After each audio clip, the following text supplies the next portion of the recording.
Welcome to Journey Through the Gate, your paranormal portal podcast, as we delve into the many questions and wonders brought on by the supernatural experience. What's on the other side of the gate? Let's find out together.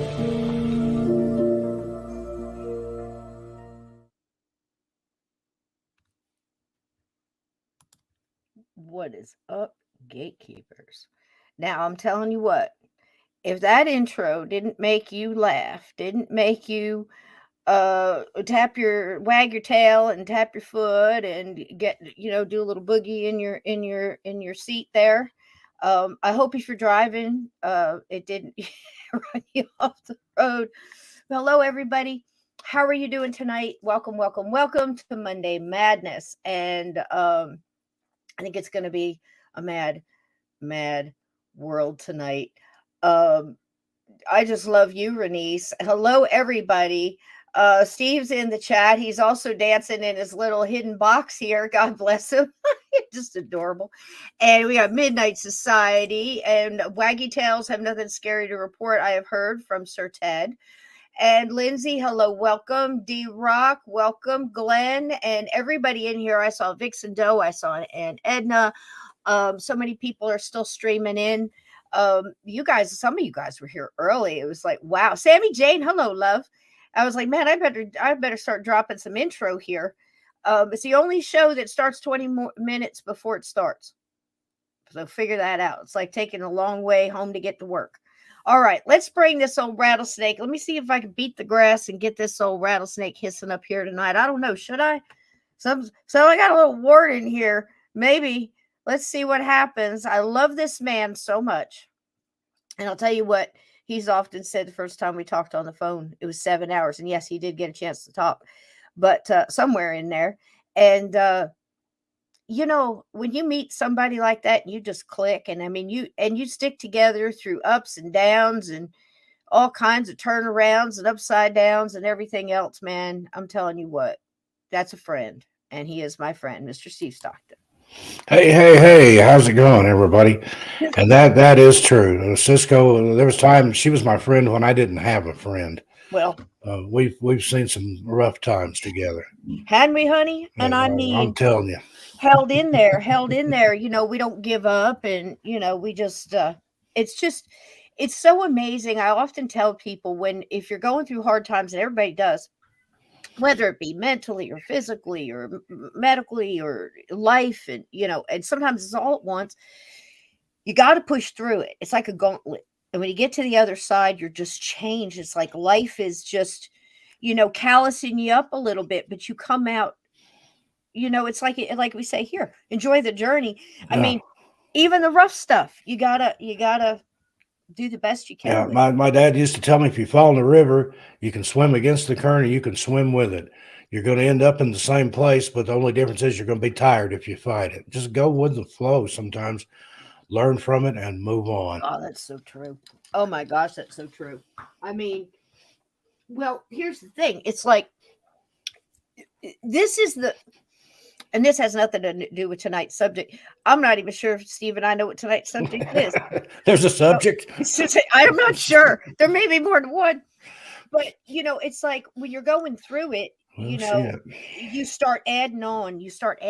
Like, why me?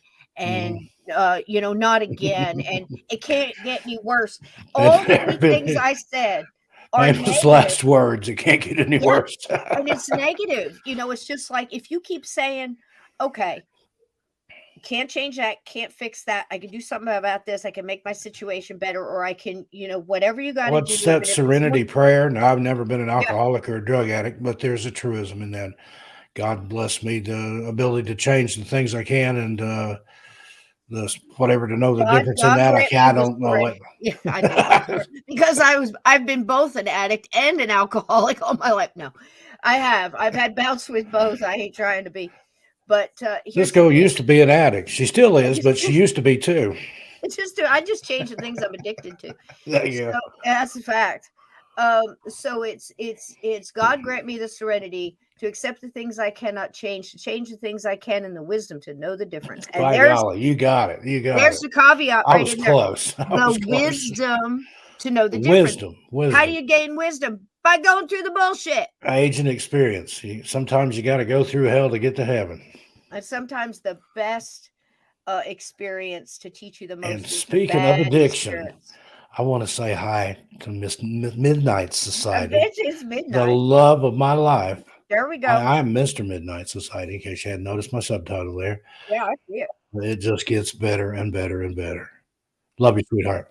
Very, very cool. I love you love to see it. I love love. Love is good. I love love. Don't you love love? Oh, I love love. Look The how other he's watching day, I was on people. a live stream, and I think it was Danny, or fast Hemi machinist, said, "Steve, love looks good on you, brother," and Yeah, I'll be damned if it don't.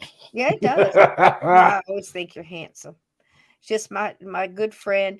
It's so funny how you just feel so comfortable with some people. Oh, Oh, here I'm we go. telling you, Here I we am go. telling you. Here we go. Yeah, ain't she sweet? Ain't she sweet? Ain't she She is sweet? something See else. her walking down the I'm street. telling you what. Well, I ask you very confidentially, ain't she sweet? Pow. There you go. I'm gonna take your word for it. I bet she is. She wouldn't be with you. You know what I You know, mean? There you couldn't go. stand me. Go I with the flow of the river. There just you go. There you traded go, in that buddy. old jalopy for a little red Corvette. Little red Corvette. No, Renice, that ceased to exist. There was some problems there with No, bad, bad, bad not things. on my end. Yeah, I ain't It's gonna all. It's talk all. about that. It's all done. It's It's all something good. all over but the shouting now. It's And all. I've got my haters out there, my detractors. And I'll tell you what, from the bottom of my heart, I cordially invite you to blow me a bubble with your bubble gum. Name it after me. Pop. Carefully get it out of your mouth before it pops. Put a little acrylic spray, maybe some Mod Podge on there. Set it on the mantle. There you Hey, go. That's for Steve right there. let's see. There you go. Yeah. No, Don't it's be okay. sorry. Don't be Don't sorry. be sorry. I ain't. Things are with people right now. Everything is just so um y- uh I don't know how to explain. All right, this is what I tell Steve. 15 to 20 minutes or 15 to 20 days. You just wait for it because I guarantee you that shit crazy in there somewhere. And it's gonna pop up.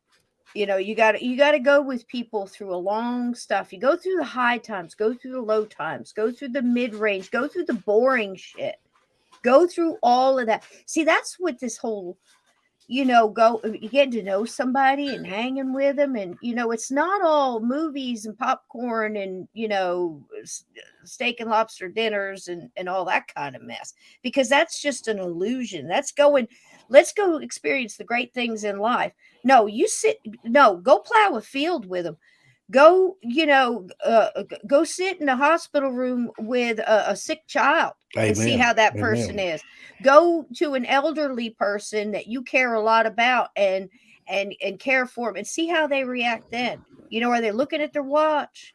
Are they are Indeed. they are they going with And you you? observe those people and you see how they treat the ones Go through they everything. love. And that's a lot right there. Hmm. And for those of you asking about Midnight Society, she will be on camera with me soon. There you go. No disguise necessary. Thank you And very then much. yeah, and then also, the thing is everybody's got to do what they got to do when they feel that it's right. And I think in this time, in this a day and age, everything seems to be moving so fast, because I remember when I was little, it was nothing for somebody to date somebody for 2, 3 years before they got married, or let's finish college because then things change. You know what I mean? That kind of whatever it may be. And then there was a lot of, you can add in all that stuff where there was a lot of women working their butts off to put the guy through college, because once he got out, then he could fix and pay all the bills and all this other stuff. And she could ease up a little bit and do what she wanted to do. Well, usually what happened at that point was he met somebody while she was in the diner working her butt off, and he, married that nurse or whatever and left her high and dry. Oh, And I couldn't the other tell you. way. When I had my photography studio in Las Vegas, I had some really nice looking models, and just about every one of them had a boyfriend that was a guitar player. And they're waiting on his big break, and she's out there, dancing or Mm, doing model photography. I didn't do that kind of photography. It was product photography, but I don't understand that. yeah. Yeah. Yeah. And I was never one of those people too that could. I mean, I even in high school, I mean, the guys would brag about it. I'm dating six at a time, or this. And Not for I me. was always a one at a time kind of person. I just like, because here's the deal. I If got I'm my getting, hands full with this one. I'm telling you. yeah, I want to hang with you. Why would I? You know what I mean? Now, if you're Hands, not, pants, pocket, you know, you name it. and if I know I don't want to hang with you, I don't want to hang with you. I got no problem walk away from somebody. That's one of my superpowers. And I that's will. if you've noticed, I was never one of those. I never hung I don't look around with the back. guys. I didn't go shoot pool with the boys. I didn't play poker with the boys. I didn't I go did all hunting, that. fishing. Well, yeah, I did all that. that's okay That for was you, but me. That was my I shit. didn't have anything in Yeah, common with those people because I didn't want to hear all that locker room talk and all that trash. That I wasn't tell me. you, That I agree. offended me. I agree. That triggered me, and I have just Mm, always kept myself to myself and was happy with my own company. Uh, Never say never, though. I've said that before. Confirmed bachelor, just planned on dying alone, and then here you go. All of a sudden, the universe says, "Oh, but no, Mister Stockton, here, have the this. This is universe always laughs when everything they you've say, ever wanted." Here you go, and it all started when somebody from my past wished karma on me. Said, "Boy, you're going to get what you deserve, Steve Stockton." mm, And by maybe golly, you did. if I didn't, I'm telling you what. Maybe you did. Maybe you did. I'm so glad. I'm so glad. See that, and see now. I've said That's that what you before on the get when show. you try to put something bad on Yeah, somebody. yeah. That just put a world of good on me. Every Try bit of that time. shit with me. You would not believe. I could tell you some stuff, and I don't believe in synchronicities. I believe in synchronicity, but not coincidence.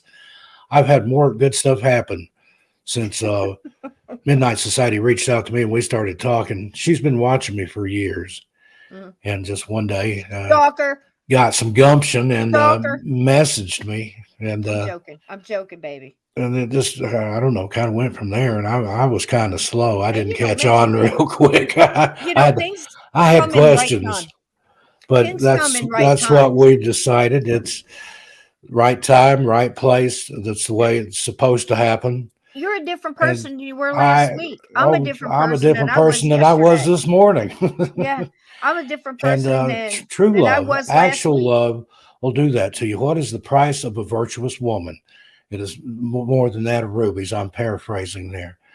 But I, to I was have trying to somebody remember it. that loves you and unconditionally, and Trying to remember that. it's something I've never had before, and I welcome it. Love you, sweetheart.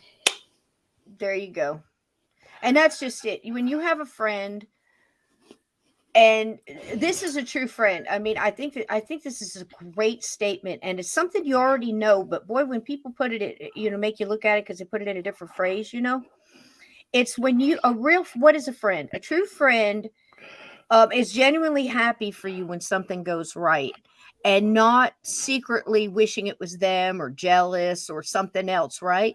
And then when something bad happens to you, they're not secretly, oh, I'm so glad this happened. She's so, or he so deserves this or whatever. Yeah, You're actually suffering with that person and then trying to lift them up and get them yeah. out of it.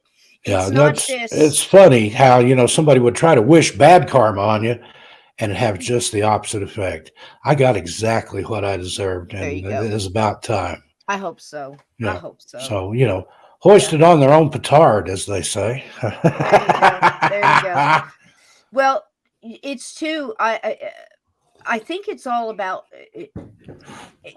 if you take karma out of it, because so many people it's like the word ironic, karma, people misunderstand. If you look at it like this, don't look at the universe as punishing you. If along your journey you've got like just this stuff happening, okay, it's basically it's the universe doing you a favor, because it's toughening you up. It's making you wiser. It's making you more agile, whether it's in your mind, now you're better at discernment, or you're better at, sorting stuff. Maybe you were prioritizing the wrong things, different stuff like that. What did you come into this life to learn? I often think about, what the hell was I thinking when I signed that contract? I'm like, well, what's that say right there? Wait, what was that? What was that small print I agreed to? Always read the fine print and read it again. But I Hire a signed it. lawyer and hire one to watch him. That's my I signed advice. it. Yep. Yep. Oh, I love slow mo. Can I make that a There t-shirt? you go. Will you Cisco's help one of me those hide people the I could call and money? say, Cisco. And she'd say, I've And got you've a done it. truck, a You've wood done it. chipper. I know a place in the woods.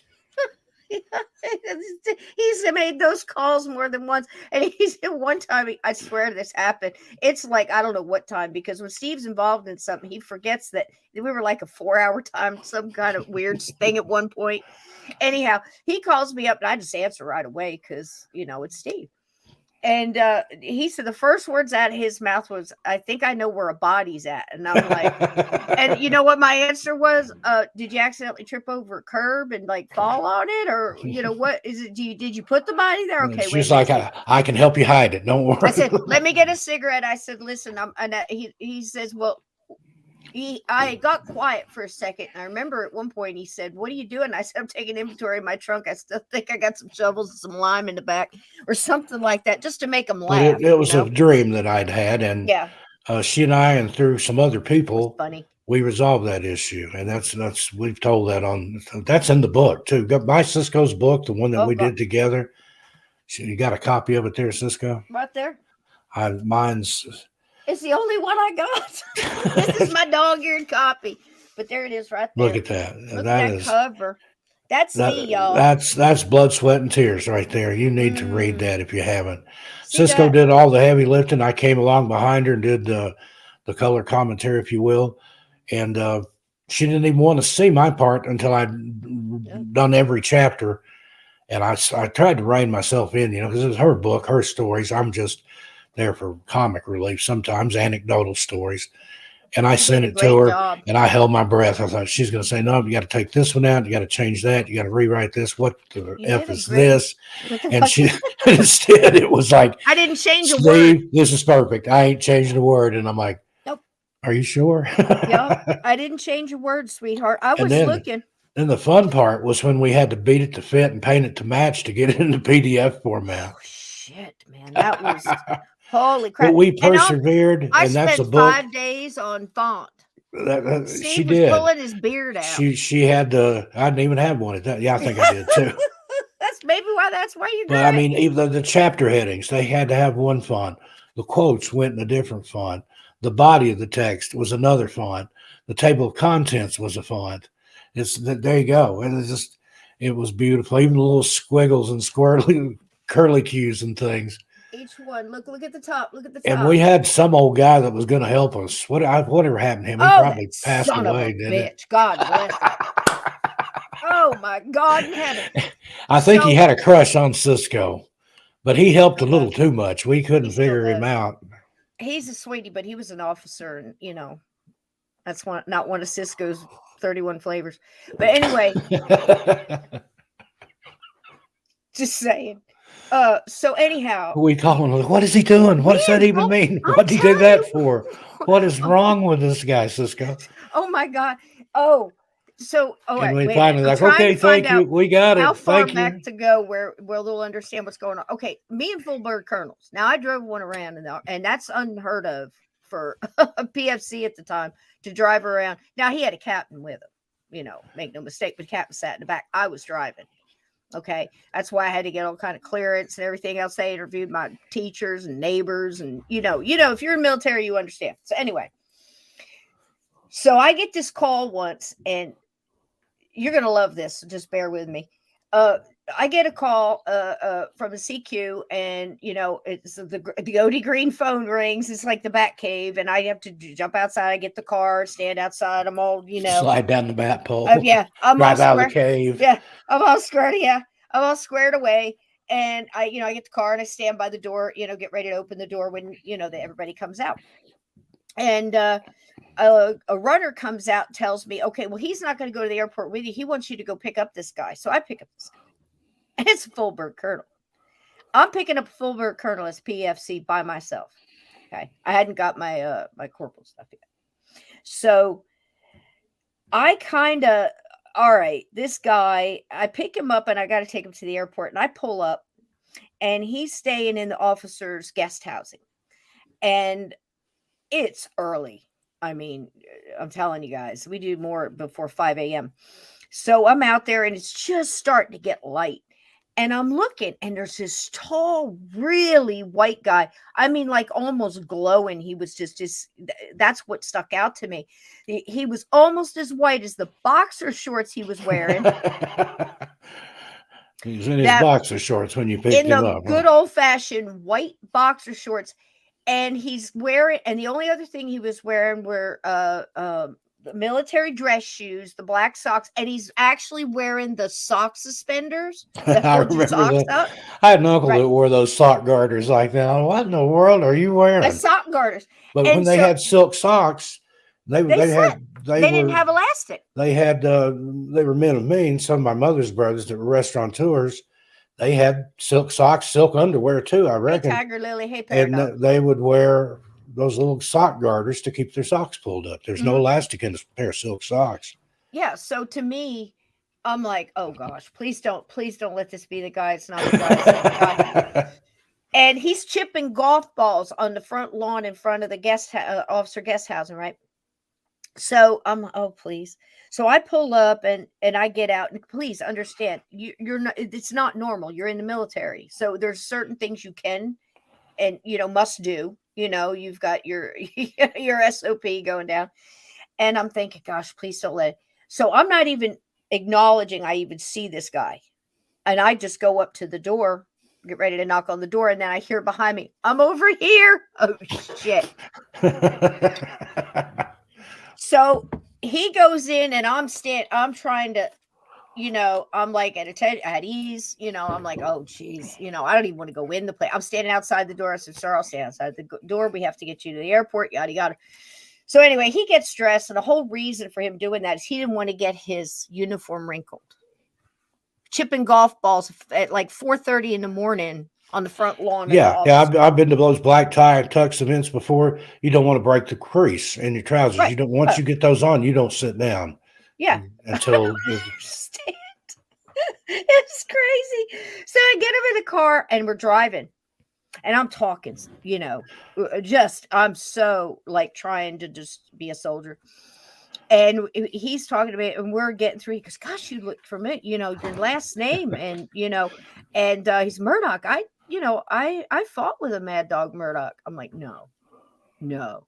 He's like, and I'm like, yes, sir. Did you, sir? And where, what, and he's going on. He's telling me, well, two, and he's this, and he's this. We're going through all the stuff. And it was my dad. And I knew it was my dad because he described him as a fantastic artist, great with the women. I'm like, that'd be him. So he then starts singing to me Beautiful Brown Eyes in this wonderful operatic stuff. So, I show tunes, I joined in, and we had a blast all the way to the airport. And I get him to the DAG plane. Finally, it was like this. There was a lot of stuff that happened in between. It was like trying to get this, his gear together, and just, oh gosh, it was nuts. And I'm like, I gotta get this daggum full bird colonel to the airport. And as soon as he's walking in the, up the ramp, his military is a little different. Getting through, I could walk him all the way up, and I had to like release him into the hands of somebody else and be relieved of my duty, which I did. He turns around and he comes back and he just plants one on me. I mean, it looked like the Times Square picture where the Where the with the sailors Navy, got the the girl. sailors got to yeah, yeah. And I mean, it happened Midnight so Society, take fast. note. It happened so fast. And he didn't drop me. It was great. You know, it was like I felt like I was getting dipped, but I was like, holy, it was just so out of the mindset. You don't thinking you're a female in this guy and he's hitting, you know, you're just trying to stay, you're just trying to not get, you know, um, Pregnant. yeah. Well, yeah.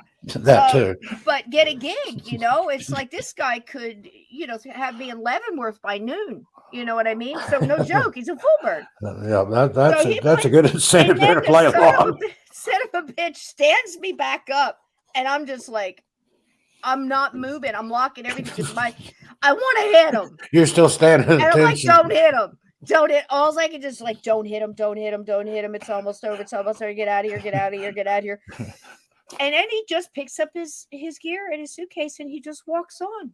You know, he gave me a salute and I'm just standing there just kind of reeling like nobody saw that, right? Holy shit. I get out of there. The other one, the other full bird colonel, um, I don't have full birds. No. I'll just stay away from it. That But don't that one have was a good anything to one. do with the middle finger. She's talking about a different kind of full Yeah, bird. yeah. Well, that one I can handle just fine. But you know, it's just weird the things that you get put in. You know, I was so insulted. I was so pissed. I mean, it might have been if it had been anywhere else by anybody else. I mean, I had sergeants try stuff, and you know, we tore up the CQ office because that wasn't happening. Because when it's a sergeant, it's a little bit different. When it's a full bird, that's a huge fight. You know, and I did fight uh officers, you know, when something went down. But that was just so I wasn't expecting it. I was so caught off guard, and you know, to not give him a Barbara Stanwyck full-handed slap or break his nose. I think I stood there for 20, 35 minutes just trying to There's a lot of regroup. people that need that, just for a woman to slap them right across the face and say, "How you like that? You want I another one?" mean, I'm there. Security's everywhere. Nobody's doing anything. Of course not. He's a full bird. You know The what I mean? I five wonder fingers how say to many. the face and slap.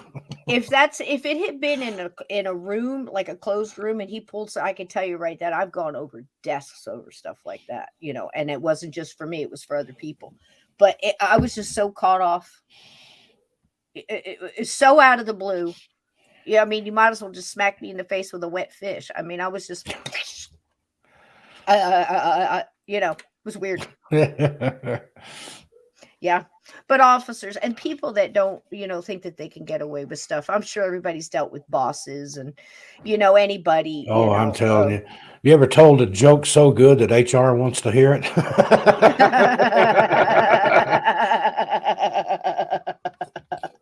I'll tell you what, I've been on the other end of that. Yeah, I was working in this for this company. I can't say their name, but they deliver packages and they That's like the true, color Glenn. turd brown. Now, their actual color name is copyrighted and trademarked, so I won't say that. But I was working for them in Las Vegas, and we had to we had to dress up. It was corporate world, middle management, you know. And I had to wear a jacket and a button down shirt and a tie. And I came in one morning, and one of my coworkers, a girl named Cheryl, she passed away in a motorcycle accident a few years ago. Oh. She said, "Steve, Lord help, your tie is hanging halfway to your knees." And I said, "That ain't my tie, darling." I got to tell that little Gotta laugh joke to my ass off. HR. Well, as Mother Abigail says, mayhaps it is, mayhaps it ain't. I Mayhaps it didn't ain't. say what it was. I just said that ain't my tie. Isn't it But it terrible? was. I'd got dressed in the dark and I had tied my tie kind of low. So Mm. I took a little bastard down one time. We were unloading a truck and he said something and he looked at I said, "Would you like a chance to retract that statement?" And he says, "I don't think I need one." And I said, "Well, I've heard that too. Would you like to tiptoe right back over that yeah." line, Mr. I said, Stockton? "I'm gonna go punch out and I'm gonna change my uniform. I'll be right back." Because as long as I beat the shit out of you off the clock, off the Let me property, and take out my of name uniform, tag off and clock out real quick. And and Oh we'll talk man, about I it. told this one restaurant manager, I said, if you don't keep your guys in line, I said, no, this is how I asked him. I said, do you know where your property ends on the parking lot? And he's just looking at me like, what kind of a question is that? And I said, well, most properties in a corporate, depending on the lease, I said, do you have any awareness of your lease? And I'm about throwing all these questions. He's just this big dude that, it's just a dope. So anyway, and he owns this restaurant. And he says to me, again, we do have a subject tonight, but this isn't it. I'm asking him that, and I said, well, most leases are like 2 to 2.5 parking spots from the front of the store back that you're responsible for. Are you aware of any of that? He says, that sounds about right. Why? I said, because see that guy right there? So if you don't go in the kitchen and you get a hold of those guys, I said, I'm going to take my shirt off, which I didn't give a shit. I had a great bra on that day. I even checked just in case. Let's see. Oh yeah. I said, I'm going to go punch out. And I said, I'm going to take those 3 and I'm going to walk them 3 steps back. And I said, whatever's left moving when I'm done, you can come back and finish the shift. You're probably going to be working alone tonight, or you get them under control, and he Yeah, just that was jumped. always the thing. Step out across the sidewalk across the road, on the other side of the road there, and let's have a little discussion. That's the thing. But technically, the sidewalk, that's kind of a gray area. That's city property. Yep. Right away. And I think you can whoop a man's ass in the right of way. Mm-hmm. But when it comes down to it, it don't really matter. Sometimes where you do it, it's going to happen. Yeah. Yeah. I mean, and sometimes you just, it's just on the spot justice right when you're there. I got more bar fights for other people than I ever did myself. Oh, I'm telling you. Hang on a minute. Let me get in here. I was back when my Harley riding days. I was in a bar one night, and these 2 girls got into it. I mean, they were really going at it. Go. And one of them ripped the other one's shirt off, and she didn't have a stitch on. And I took my shirt off and gave it to her. And then they made me leave the bar. You can't be in here without a shirt. I think the bouncer was just mad because I gave her something to cover up with. I rode home shirtless that night on my bike. That's exactly what it was, man. You messed up the party. That's terrible. That's terrible. Yeah, so I guess I don't know what the theme of all that was, but just handle your shit. Handle your shit. Don't start none, won't be none. And don't start none, they won't be none. If some peanut butter gets all over your chocolate, you know what I'm saying? Their peanut butter starts getting on your chocolate, and you got to stand up for what's right. Stand up for yourself. Don't let people walk all over you. I mean, I still think about that. Amen. I still think about that. You ain't nobody's doormat. Don't we got to stop that. I watch people, I won't say where, but all day long people come in. And here's the thing, in any kind of business, it used to be that business owners had the right to refuse service to anybody. No shoes, no shirt. If somebody was acting up in a business, they just pull them up by the whatever and throw them out the door. Everything is different. And now I think people has got to the point where we started awarding people for being loud and obnoxious, and that squeaky wheel getting the grease all the time. And what about the other 3 wheels that are just doing their job and not making any noise at all and just doing what they're supposed to do? Yeah. The 3 wheels should be getting the attention. That squeaky wheel is also the one that gets replaced the quickest. Yeah, it gets it kicking the teeth. It gets the grease until they can get to a shop to get that tire off of there. But when you spend more on a person that's doing nothing but complaining, like we're doing, if they're complaining about something or trying to, like, nothing's right and you're trying to adjust, or you're letting them break all the rules, and the 4 people that are planning on keeping the rules, absolutely, you're going to lose those 3 good customers. What the hell are you doing? You know what I mean? Well, ma'am, if you don't like our service, you should probably just leave. Well, I'm afraid they're going to put a bad review. Well, then answer the bad review and put it in her place. You could put things in print too. Pen's mightier than the sword. Let's roll. I ain't scared. Or you can catch them outside. Yeah, like that one catch me outside. I don't bother anymore. Oh, I've got somebody right now, and I've sent word to him that if he sees me coming, he better pray that he sees me first and then That's like hides you have to be like a ninja. You don't let because them it's see you on. coming It's on. till it's till That's you're a right there. retroactive ass whooping coming right there, and he knows See, who he is. I'm talking to him right now. I'm more like Pack your Native lunch, buddy. American ninja. Native American ninja, get in there and just yeah, see, I think that psychological stuff is more, you know what I mean? Like the creek, the red stick. This is how the red stick. Now, if anybody here has red stick blood, this isn't a challenge on who knows whose culture the best. I'm just telling you from red stick people that I know, actually still, and would describe how they would go in. So if they had an enemy, their raiding party would crawl into the tent or hut, whatever it may be, longhouse of the family, and most D Rock, families would indeed. stay Right on the toe of it and headed toward the ass. on Steve's boot, and a lot of families would be together, so you might have 2 3 generations in the same place, whatever, in the same house sleeping. Or So their they teeth. would crawl in, they would slit the throats of the entire family, then wake up the person they were trying to get to and let him take a good look around before he got his throat slit. Yeah. Or Or better they just yet, leave it. just leave them alive. Yeah, there's some of those tribes, they would go in and slaughter everybody and leave one Psychological and let them warfare. go back and tell everybody else what happened. Mm. It's like vampires. Yeah, that's what I mean. It's like you don't want to, if you do have something bad happening in your life, you don't want to keep going. Why me? Why always me? Why am I always sick? Why are these people always attracted to me? Why does this happen? Because this is how you Boy, I tell are. you. Your negativity is drawing more negativity. You got to look at it and go, I got this shit, and just sort it. Yeah. Just sort it, you know? There's people put in your path, I think, to test you, to Yeah, test your yeah, patience, yes, to yes. see how you're going to treat them and how to react to them. Yep. And then there's people that just need an ass whooping. Hmm. There ain't no Hmm. two ways about it. And But there's also these psychological nutbags oh that'll boy, see how far they can mm-hmm. push you to go. Oh Will yeah, they put up with this? Will they put up with that? yep, Will they put yep, up with yep. this? But like, no, Comes a time when you no. put your foot down, and you quit saying why me, and you say, my God, why not me? Mm, And then you embrace the mm. real deal out there. And Baton Rouge, is it called Red Stick? yep, It's a group in the creek, that is French for red stick. Indian, yeah, and it's very much like the dog soldiers were a sub group of Lakota and the Cheyenne and all that. You see what I'm saying? Little group. So it was like their best warriors. You see what I mean? And right down the center of their part in the center of their hair, but they would put red paint. Boy, and oh man, when you put the war paint on, and it's funny how everybody gets that wrong. It's not about makeup.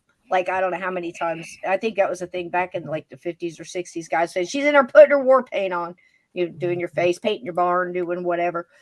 But I bet you Aunt Enda just laughed because I bet she's heard that one. Painting your barn.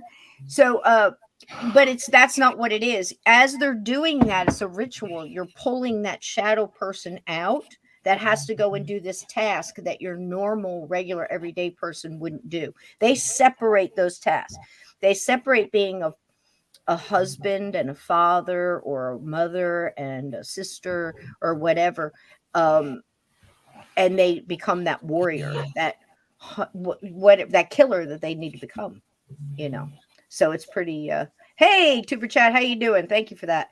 So, yeah, it's weird, but people get it wrong often. I heard a guy the other day say that there's nothing written down to prove that Native Americans used herbs as medicine. And I went, excuse me, what? First, let me unpack that for a minute. There's nothing written down. Well, they didn't write a lot of stuff down. They kind of spoke it, which is why storytellers were just as important as anybody in the tribe, you know, and they didn't need to write it down because they passed it along generationally. And a lot of times they didn't say they were taking it as a medication. They ate it as food, and their constant intake of these medicinal things, usually kept them from being sick until outsiders came in and brought new diseases that their immune systems weren't ready for. So think about that one. But And then you that's had crazy. this cuckoo birds like Andrew Jackson. I think it was him that when he had what he have smallpox or something like that, scarlet fever. He took blankets and rubbed them on himself and had his troop give those to the Native Americans. Now, boy, that's a real. That was like one of the first journal biological warfare. It was a captain. He was in charge of a Yeah, fort. it wasn't Jackson. Yeah. It was some other No, psychopath. Jackson was a real son of a gun. I mean, I know Native Americans that won't even carry a 20, Yeah, because things weren't going fast enough for him. So he like they were speeding everything up, but he took it to a whole new level where he killed this his grandparents, both sets of his grandparents, his parents, his mother's entire family, yeah. all of his brothers and sisters. Then he adopted the boy, cut his hair, put him in like the Carlisle school, and paraded him around at places to say, "And they're terrific that I adopted this kid." And that's pretty much the nutshell of a lot of this illusion that we even see to this day. People pray now, look what I've done, look what I did, look at all the good things I've done, don't look at the stuff, the horrid shit I'm doing behind Oh everybody's yeah, back. that's like these people that say cheat on their spouse and then go sit in church. Look at me, I'm in church. Or look The at all the the Godfather films. the devil goes to church and he If sits on he the front pew. Yes, he does. And not only that, Steve, but look at all the films. Look at all the films with like the say the Mafia or the Godfather series or something like that.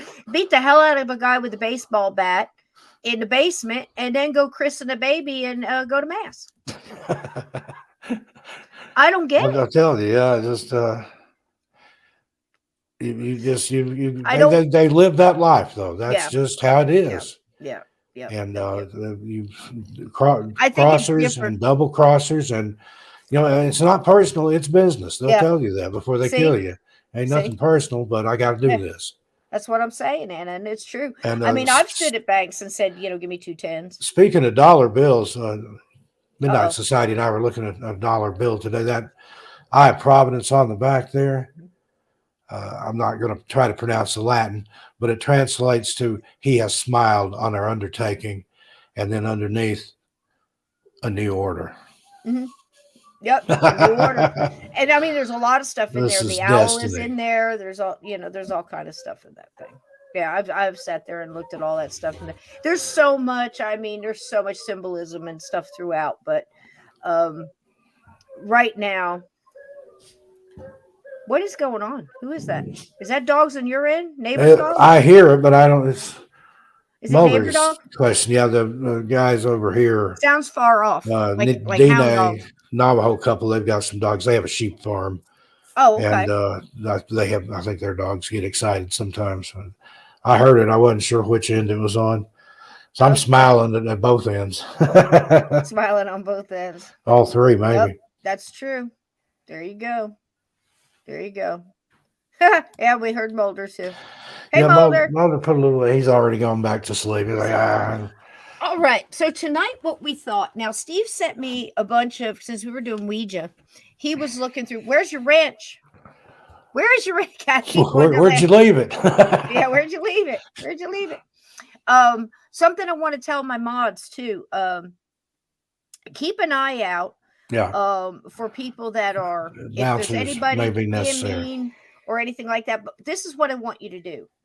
In this time of typing and texting and short word and things like that, things can be taken several different ways. So what I would like you guys to do before you block somebody, you don't have to ask me to block somebody. If somebody's being an ass soul, then do it. But that's obvious, you know what I mean? But Ask if there's Midnight one, Society about that. I had somebody come in the chat over on my Among the Missing channel the other day, and they're just raising hell.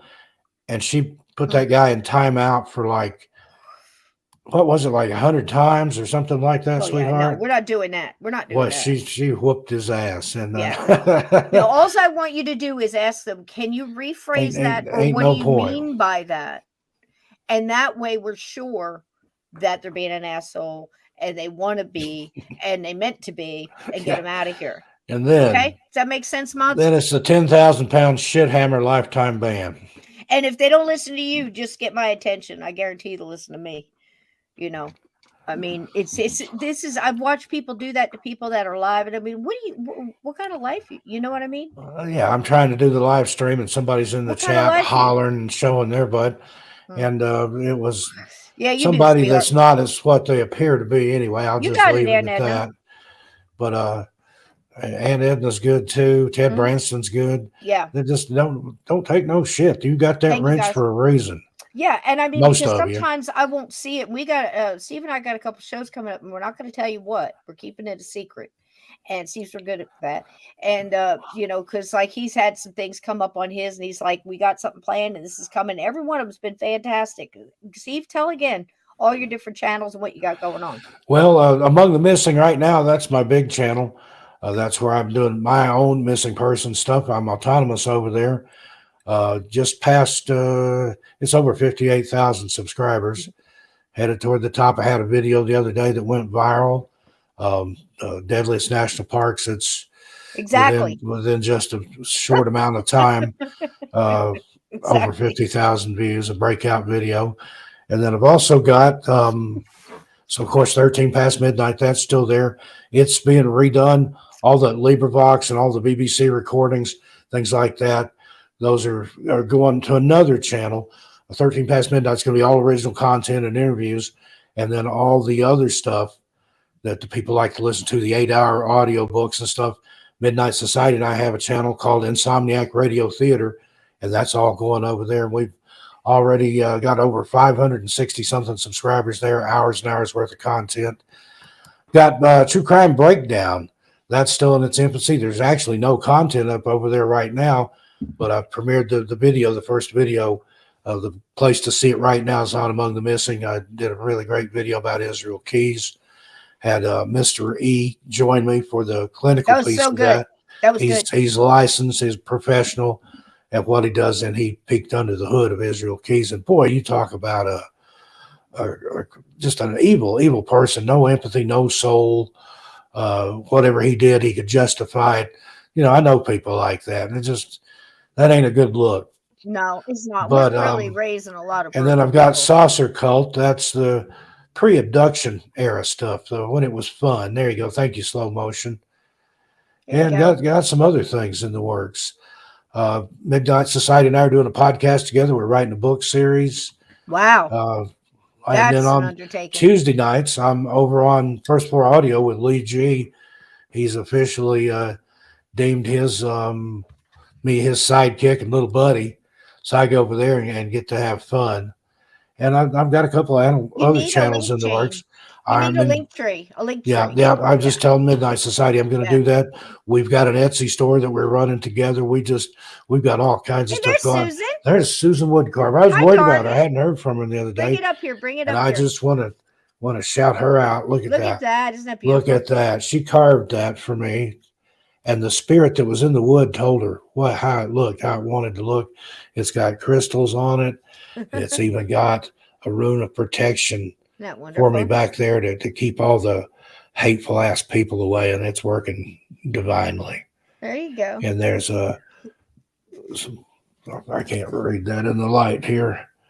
I think it's SusanWoodcarver.com, I believe, but And that's she's how you get a taking hold of her. she's taking commissions now. She's developing a spirit for Aunt Edna there, I think. Oh, wonderful. Last I heard, so I should get involved in that. I need to get one. she's Ooh, got some Spooky Appalachia. Welcome in. Welcome in, she's got some Monica. openings. Hey, Monica's Spooky here. Appalachia. Spooky's Monica here. Device, how you do? Spooky Appalachia. I Kathy love in that name.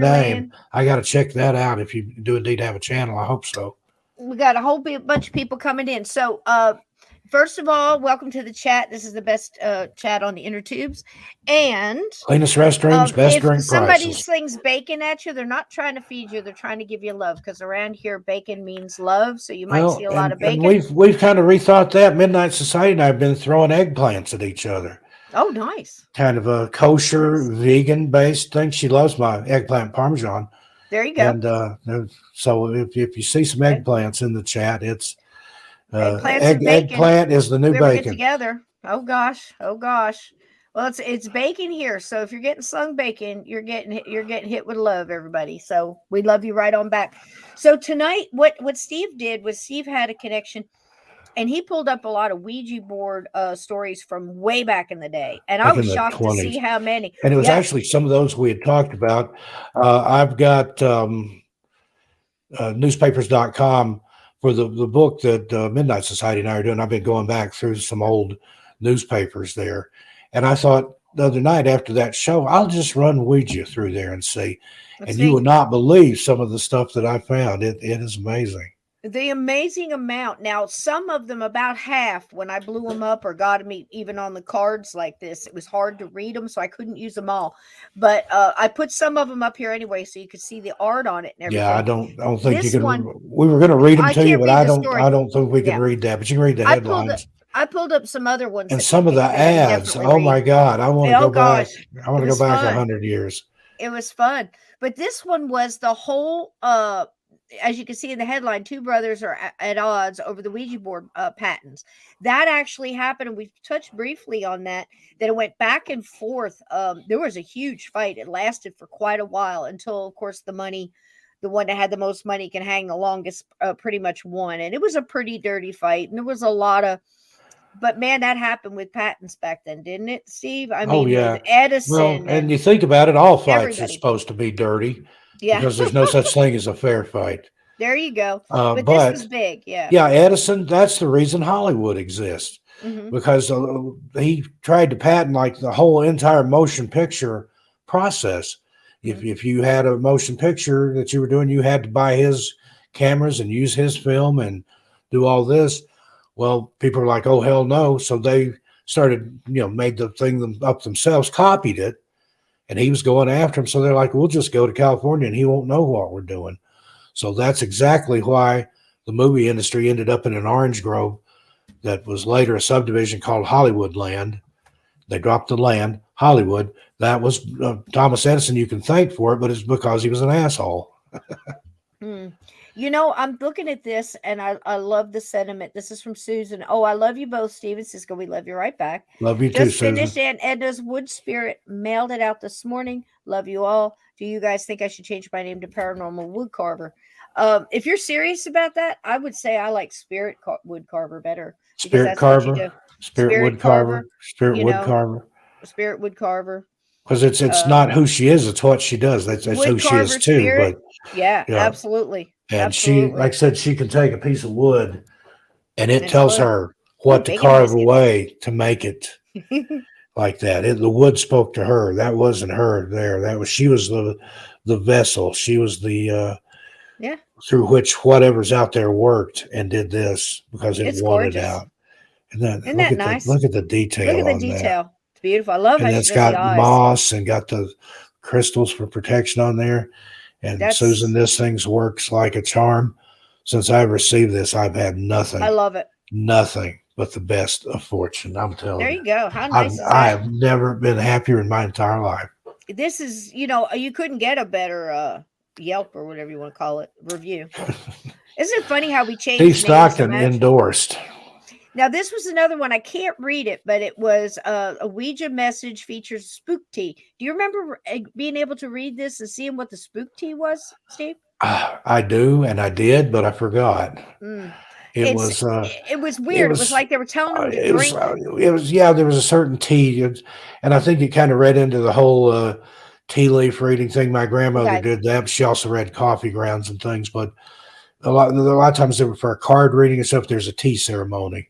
Mm. And particularly if they're going to read tea leaves, you drink the tea and then they turn the cup upside down, swish it around, and then the medium or whoever's reading for you picks the shapes Hmm. out There of. you go. It's We kind of got like a one vote yes. Rorschach, Russia. Yep. the ink blots. Did you ever? I did one of those one time, and I saw the most horrible Horrible pornographic images. And the guy said, "You must be a pervert." And I said, "Me? You're the one with the dirty pictures." pictures. That's a joke. But up up.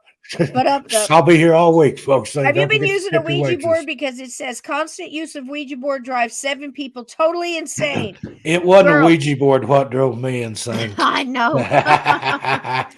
Girl aged 15 introduces the device and convinced other six of its supernatural power.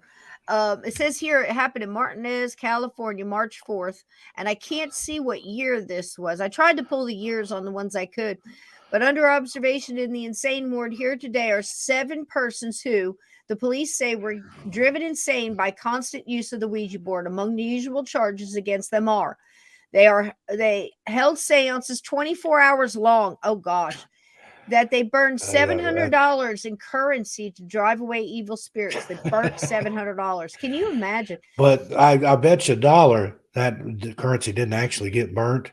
It was the old magician's trick where it was Yeah, spirited away and went in somebody's pocket, and they burned a somebody got it. piece of paper. But Somebody I got it. want to say hi to Jim Mallard from the Mallard Report. He's Mallard. I'm not Hey saying it right, I Jim think. Mallard, He's a good guy. I that's was the on his duck. show years Hey and Duck, years ago. how you doing, baby? Duck, duck, goose. How you doing, buddy? Good to So see it you. says here that they did not.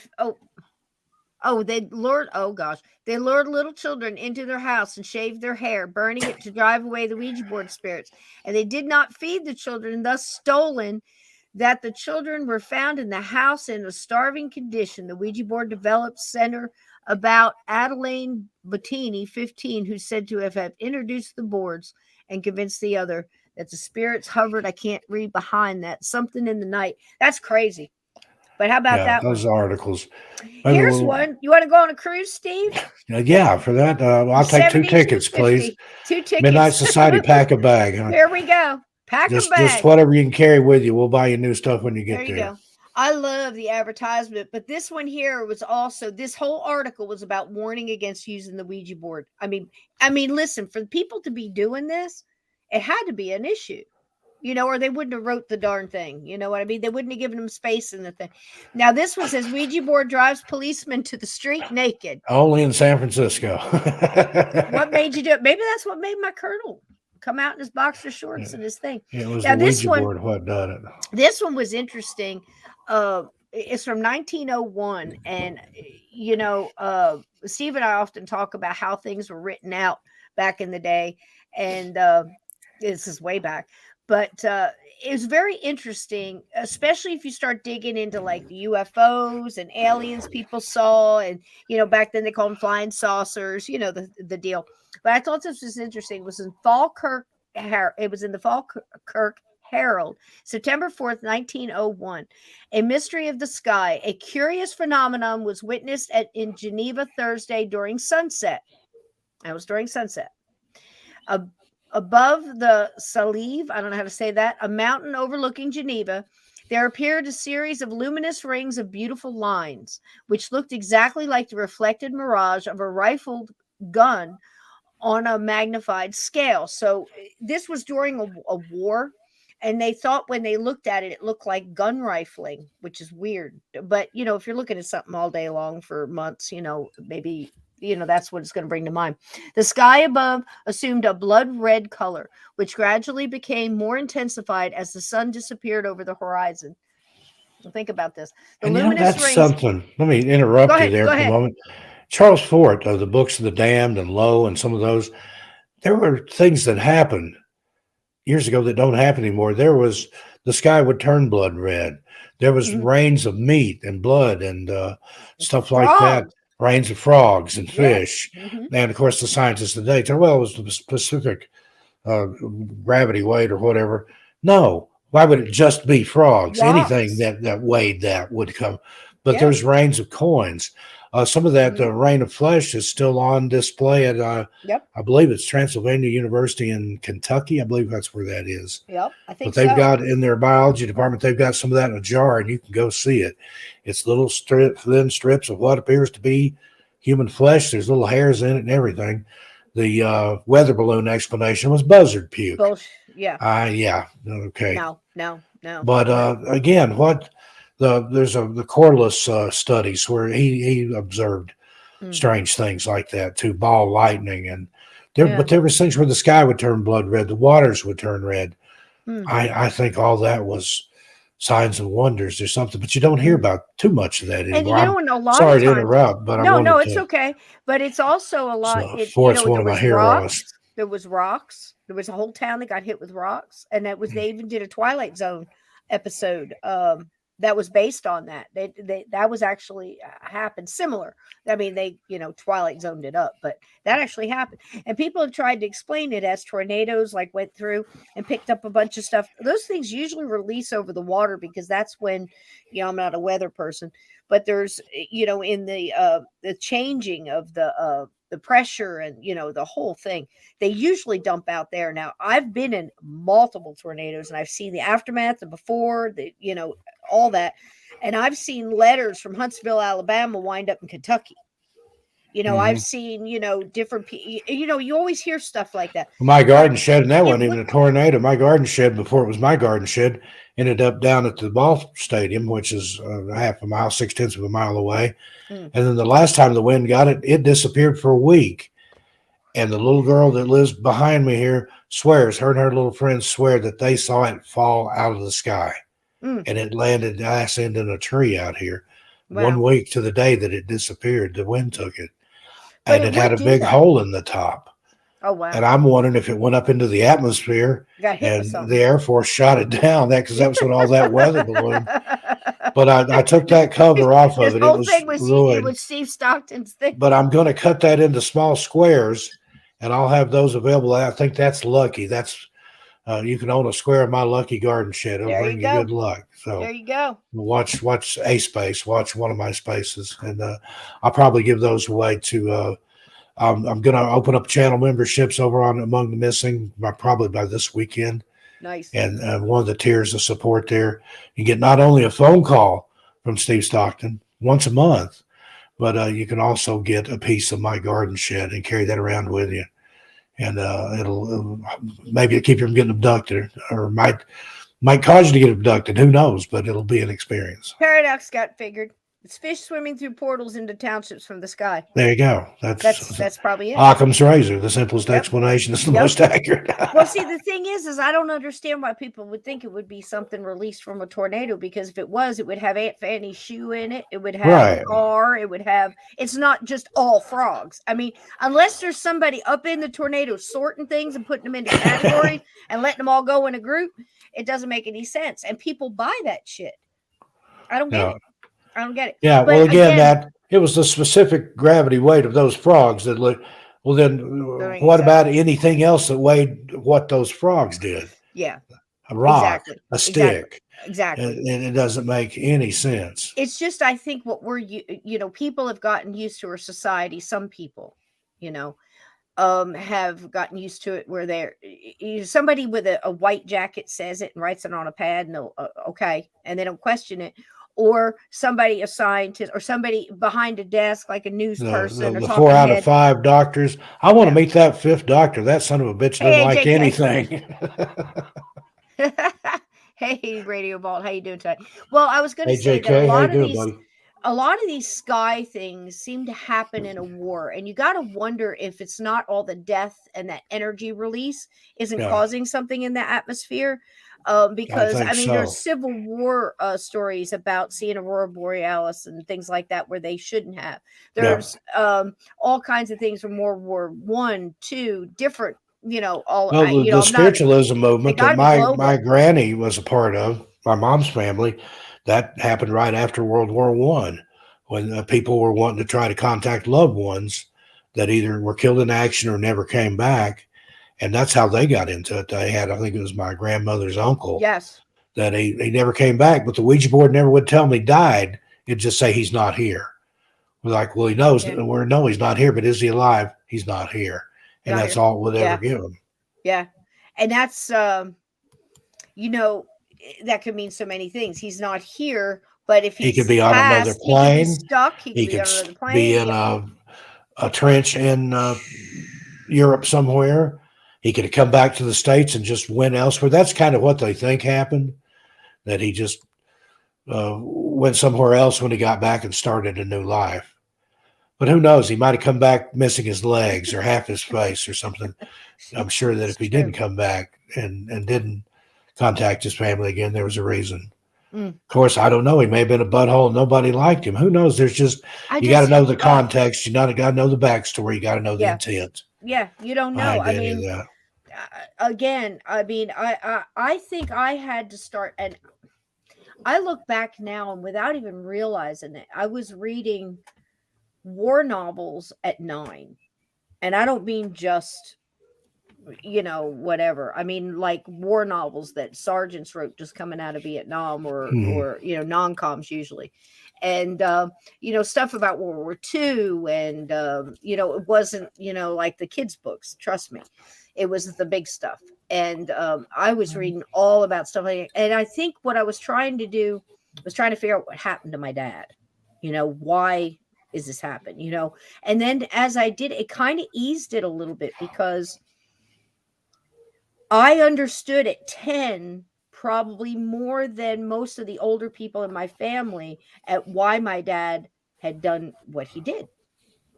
Pretty much just walk away, always going after excitement, gambling, drinking, life of the party at the bar. He was that way in the war.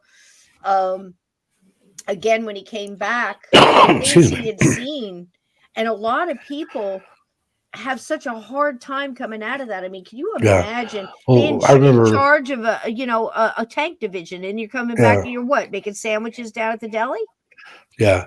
Oh, but my uncle, my dad's brother, he was in Iceland and I think France and somewhere during World War II, and he said, or Germany. He said a lot of times they'd be crossing the river in a boat, and maybe only him and one other person would be all that was left when they got to the. And he Mm, swore that if he got home, he would never leave again, and other than just going to maybe another city or town to buy supplies mm, or something, he stayed on the home place till he died.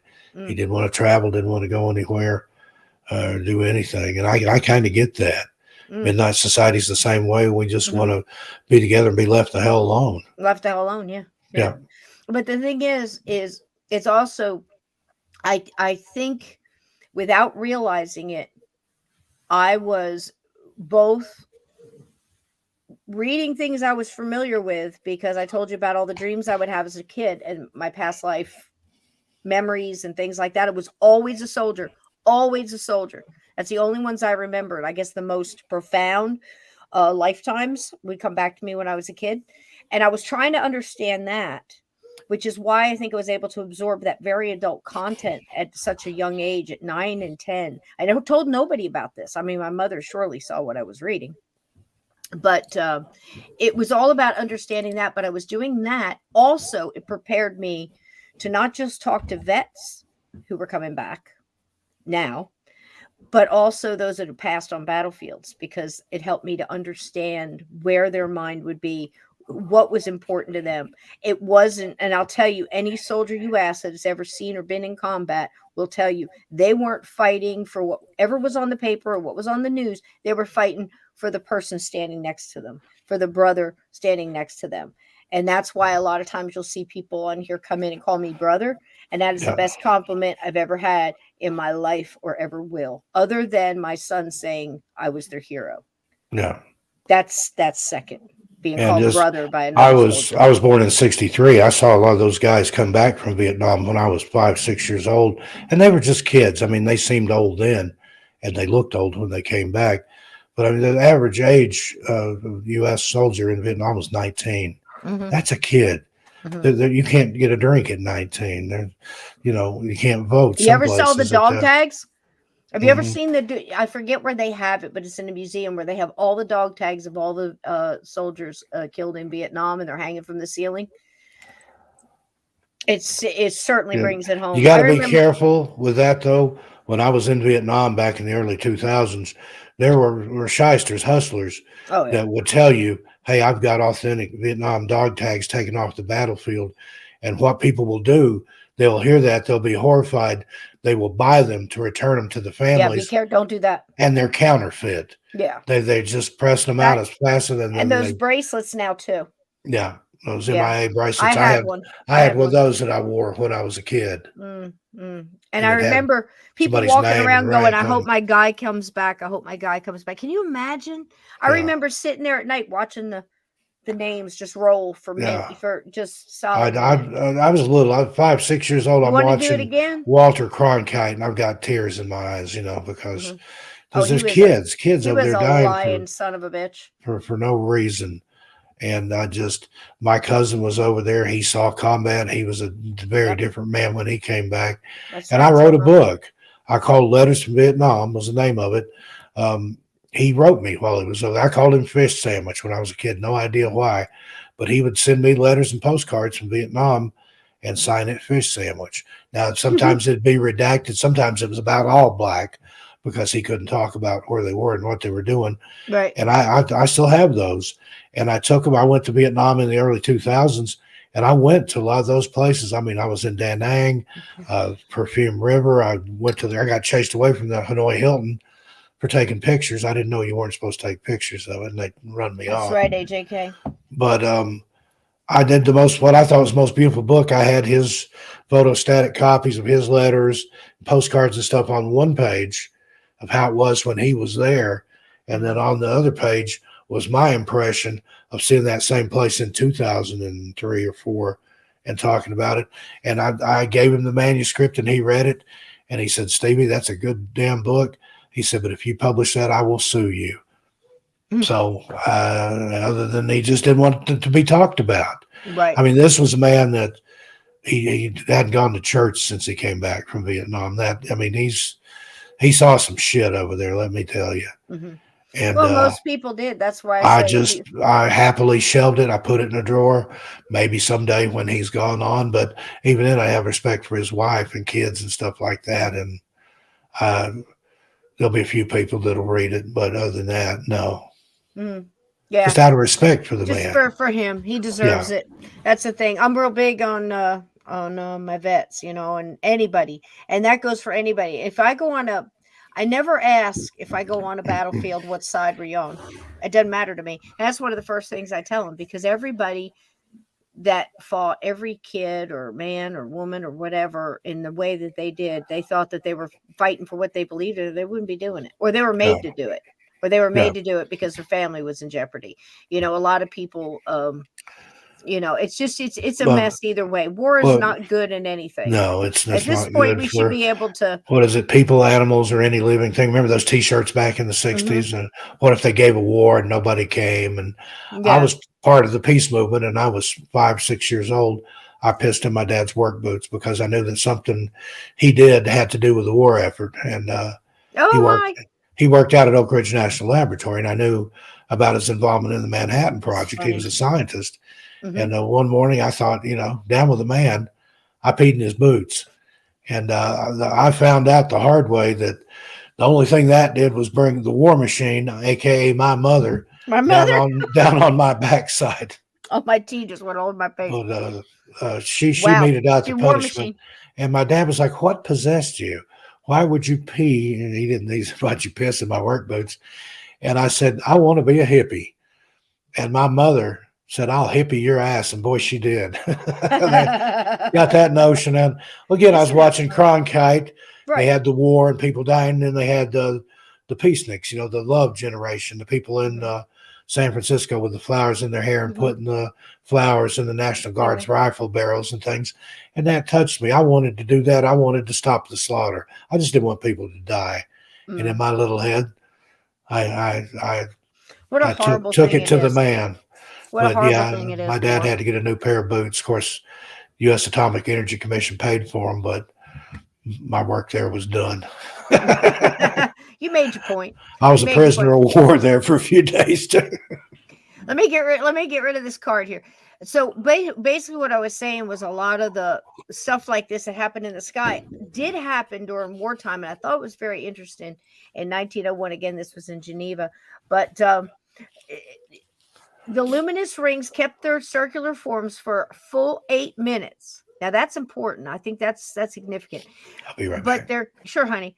But their color continually changed to all shades of the rainbow before finally disappearing as suddenly as they appeared. Viewed from the town, the rings seemed to have a diameter of 50 yards. That's half a football field. And the space inside the rings to be filled with dark pink mist. Scientists were unable to account for the phenomenon. Now that's just it's a little different here. What the hell is all that? Well, let's see what we got here. Essie Dunbar. I don't know what these white lines are. We'll figure it out. So Essie Dunbar in 19 in December 1915. This happened in South Carolina, and she just hit the bare floor due to epilepsy. And she was not breathing, and this is a clear sign she wasn't breathing, had been dead. But to be on the safer side, her grieving family summoned Dr. D.K. Briggs of Blackville to do a checkup. He found no sign of life and announced Essie's demise undisputable. There was no need for delay. It was high time to do the funeral, bury her so she could rest. So they didn't do any kind of autopsy or anything on her. This guy just declared her dead, Briggs, and just declared her dead. Well, her sister showed up just minutes after they had buried her, and was so upset that she didn't get to say goodbye that the townspeople said, okay, let her see her sister. She raised such a row, right? They dug her up. And what happened when they opened the lid was, it disappeared. Okay, so what happened when they opened the lid? She sat straight up. She wasn't dead. She was having an epileptic fit.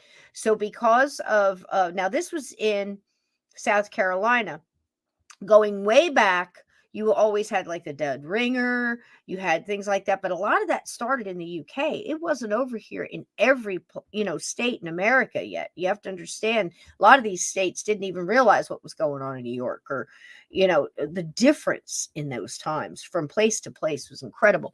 But anyway, she wound up being fine, and she died 40 years after the doctor who had said she was dead. So she thought that was pretty, she got a little kick out of that. So there we go. Now I lost part of this one too. So let me see if I can pull out of memory what this one was. Okay. U.S. Air Force officer pulled into UFO by serpentine arm in New Mexico desert in 1956. Now this one was taken from this Air Force colonel, I believe he was, another colonel. But they laughed him out of, everything he tried to explain. So if I can't figure this out, I'm going to pull it up on the Google, but let me give it a shot. In 1956, a U.S. Air Force sergeant was abducted by a flying saucer that dragged him inside the object. After that, his mutilated body was found in the desert of New Mexico. It is one of the most bizarre cases of human mutilation linked to UFOs. This most shocking incident involved Air Force Sergeant Jonathan P. Lovett and Major William Cunningham, who went out in the search of the scattered debris of the testing missile at White Sands Missile Test Range. Now, we all know about White Sands, right? In the desert near Holloman Air Force Base in New Mexico. As they reached the crash site and began their search, Major Cunningham heard a loud scream of Lovett in terror. He ran to check on him in no time, but what he saw was a ghastly view.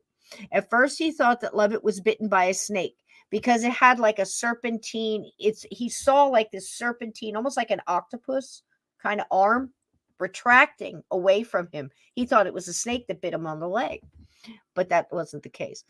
So he crossed the sand mound to help his partner, but it was the most shocking encounter with extraterrestrials. Let me see if the next one's got it. Okay.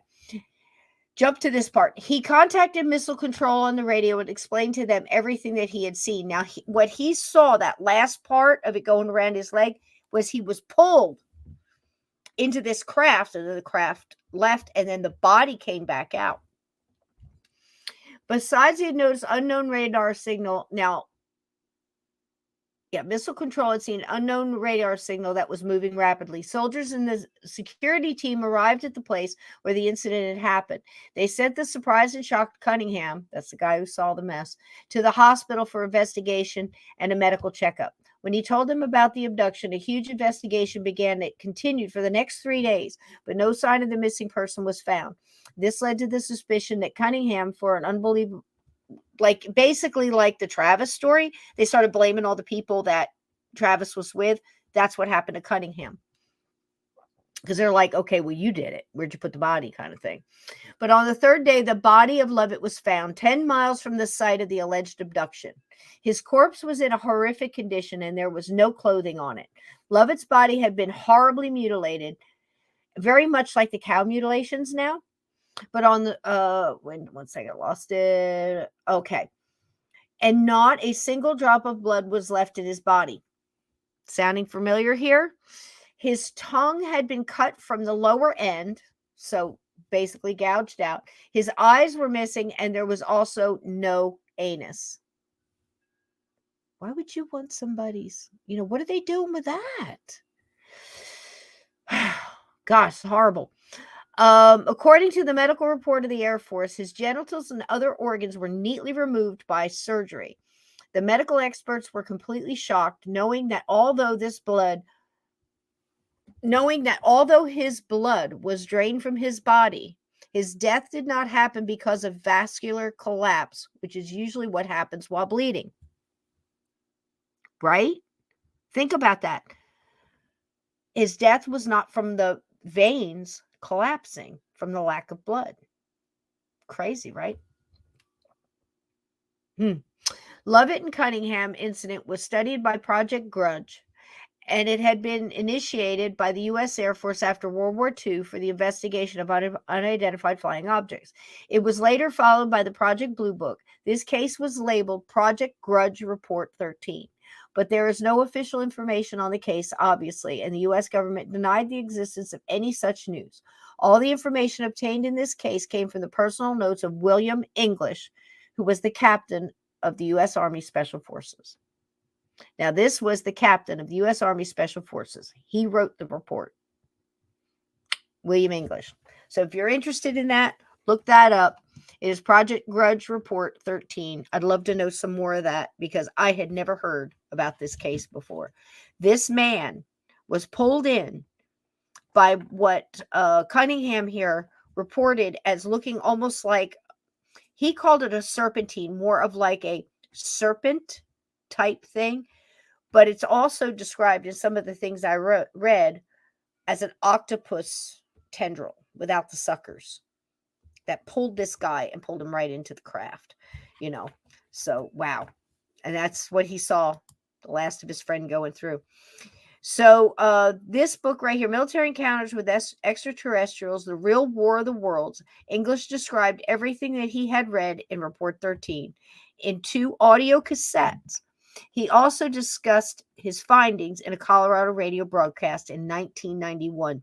I don't know if that radio broadcast is out there, if somebody recorded it, but that would be interesting to listen to. I'd do a whole show on it, just trying to figure out what was going on here, because I'll tell you what. In 1954, sorry for the cookie, but I'm starving to death. And it is a good cookie, so. And my son made them, so there's, that love spice in there. In 1954,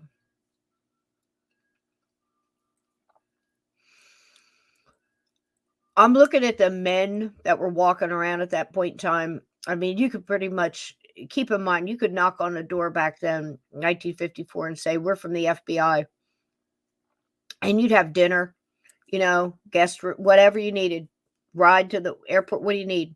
Because at that point in time, if you were from the government or you were from the military base or you were from anything like that, people would not question it. I'm doing this for my country. This is for whatever. People thought that sense of duty was huge, and they took this whole secretive thing very seriously. This national security, good or bad.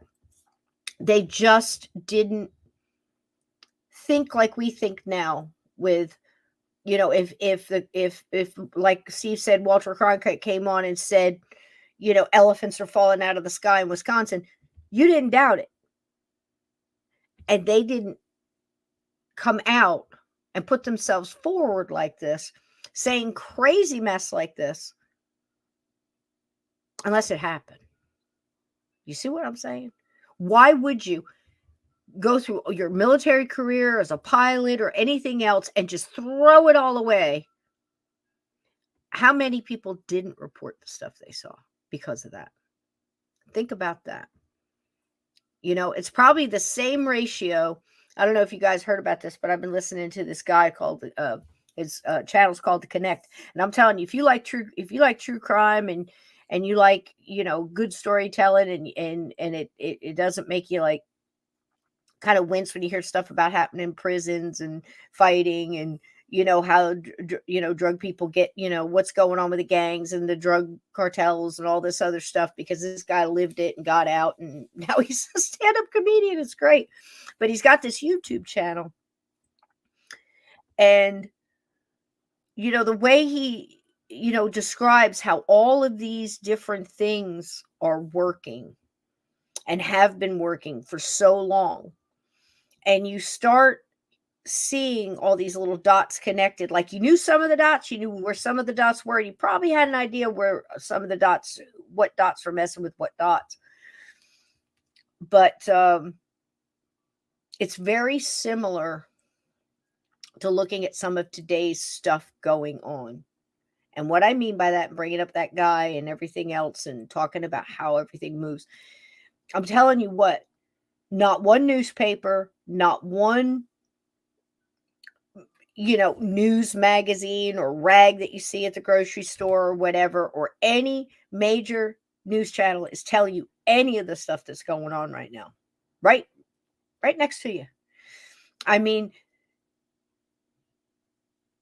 just in that trade, just in illegal drugs and how it affected everything, and watching how things in the 70s, 80s, were one way, and then you've got something in the 90s, and then you start getting up in the 2000s and hints about certain things becoming legal and how that affected everything and how that shifted stuff. And it's fascinating, but it also shows you a behind the scenes. It's actually like getting just one segment of how this global world works. You could pick money and follow the stock markets and follow money laundering and banks, and how's money getting laundered and how people are doing it. You take 50 grand, you go down, you split it up, you go get chips, you put it, don't turn them in, bring them back, do this, do that. It's insane. It's insane. And when you start adding governments in there, and I'm saying all this because I'm seeing stuff, the CIA and JFK and, the war, the Vietnam War, and, all of it, it's all connected. Whether it's paranormal or super, it's all connected, because every action that happens, everything that somebody does causes a ripple, causes a change, causes an effect, like the butterfly effect. It's even bigger than that. But it's amazing to watch it all. And then you've got people like this in that time in 54. That officer who wrote all this down made 2 cassette tapes. He probably did that sweating like he never sweat in his life. And he'd probably seen combat in one way or another. You see what I mean? He'd been through some stuff. I'm sure he wouldn't have got there without something. Think about that. I believe it. I believe it. Because people in that age, in that time, in that place in their life, going through all of that stuff, just like the guy in Ted, Ted calls them the Smurfs, but the Smurls. That man, the father of that family that was haunted so horribly in that house, a father of 4 girls. I know that sounds strange. Why would I say that? He doesn't even have a boy in the house. Okay? He's the man in the house in the 70s. He goes to, work every day. I think he managed some type of a factory. I don't know why I would say, I think it had something to do with gum, like Wrigley Spearmint gum or something. It was some kind of factory. And he had Ted. And he had a position of some authority there as well. He would have never volunteered the information that there was something going on in his house and bothering his girls, his wife, his children, and had done the things it did to him and come out and said that. No way in hell. And I don't think many people would back then. Now, you know, somebody's light flickers on and off or something because somebody hit a pole down the street, or maybe it was a surge or something else, and all of a sudden they're on the phone calling everybody saying they got demons in their house. And can I get a show? Can I get on one of them shows? Why you would want to be, I don't know. Some of them work out, but 9 out of 10 not really. I know some people that are on them that have gotten lucky and treated very well, and their stuff came out just fine. But I've had others that, more than that they haven't, which is why I chose not to tell my story on them.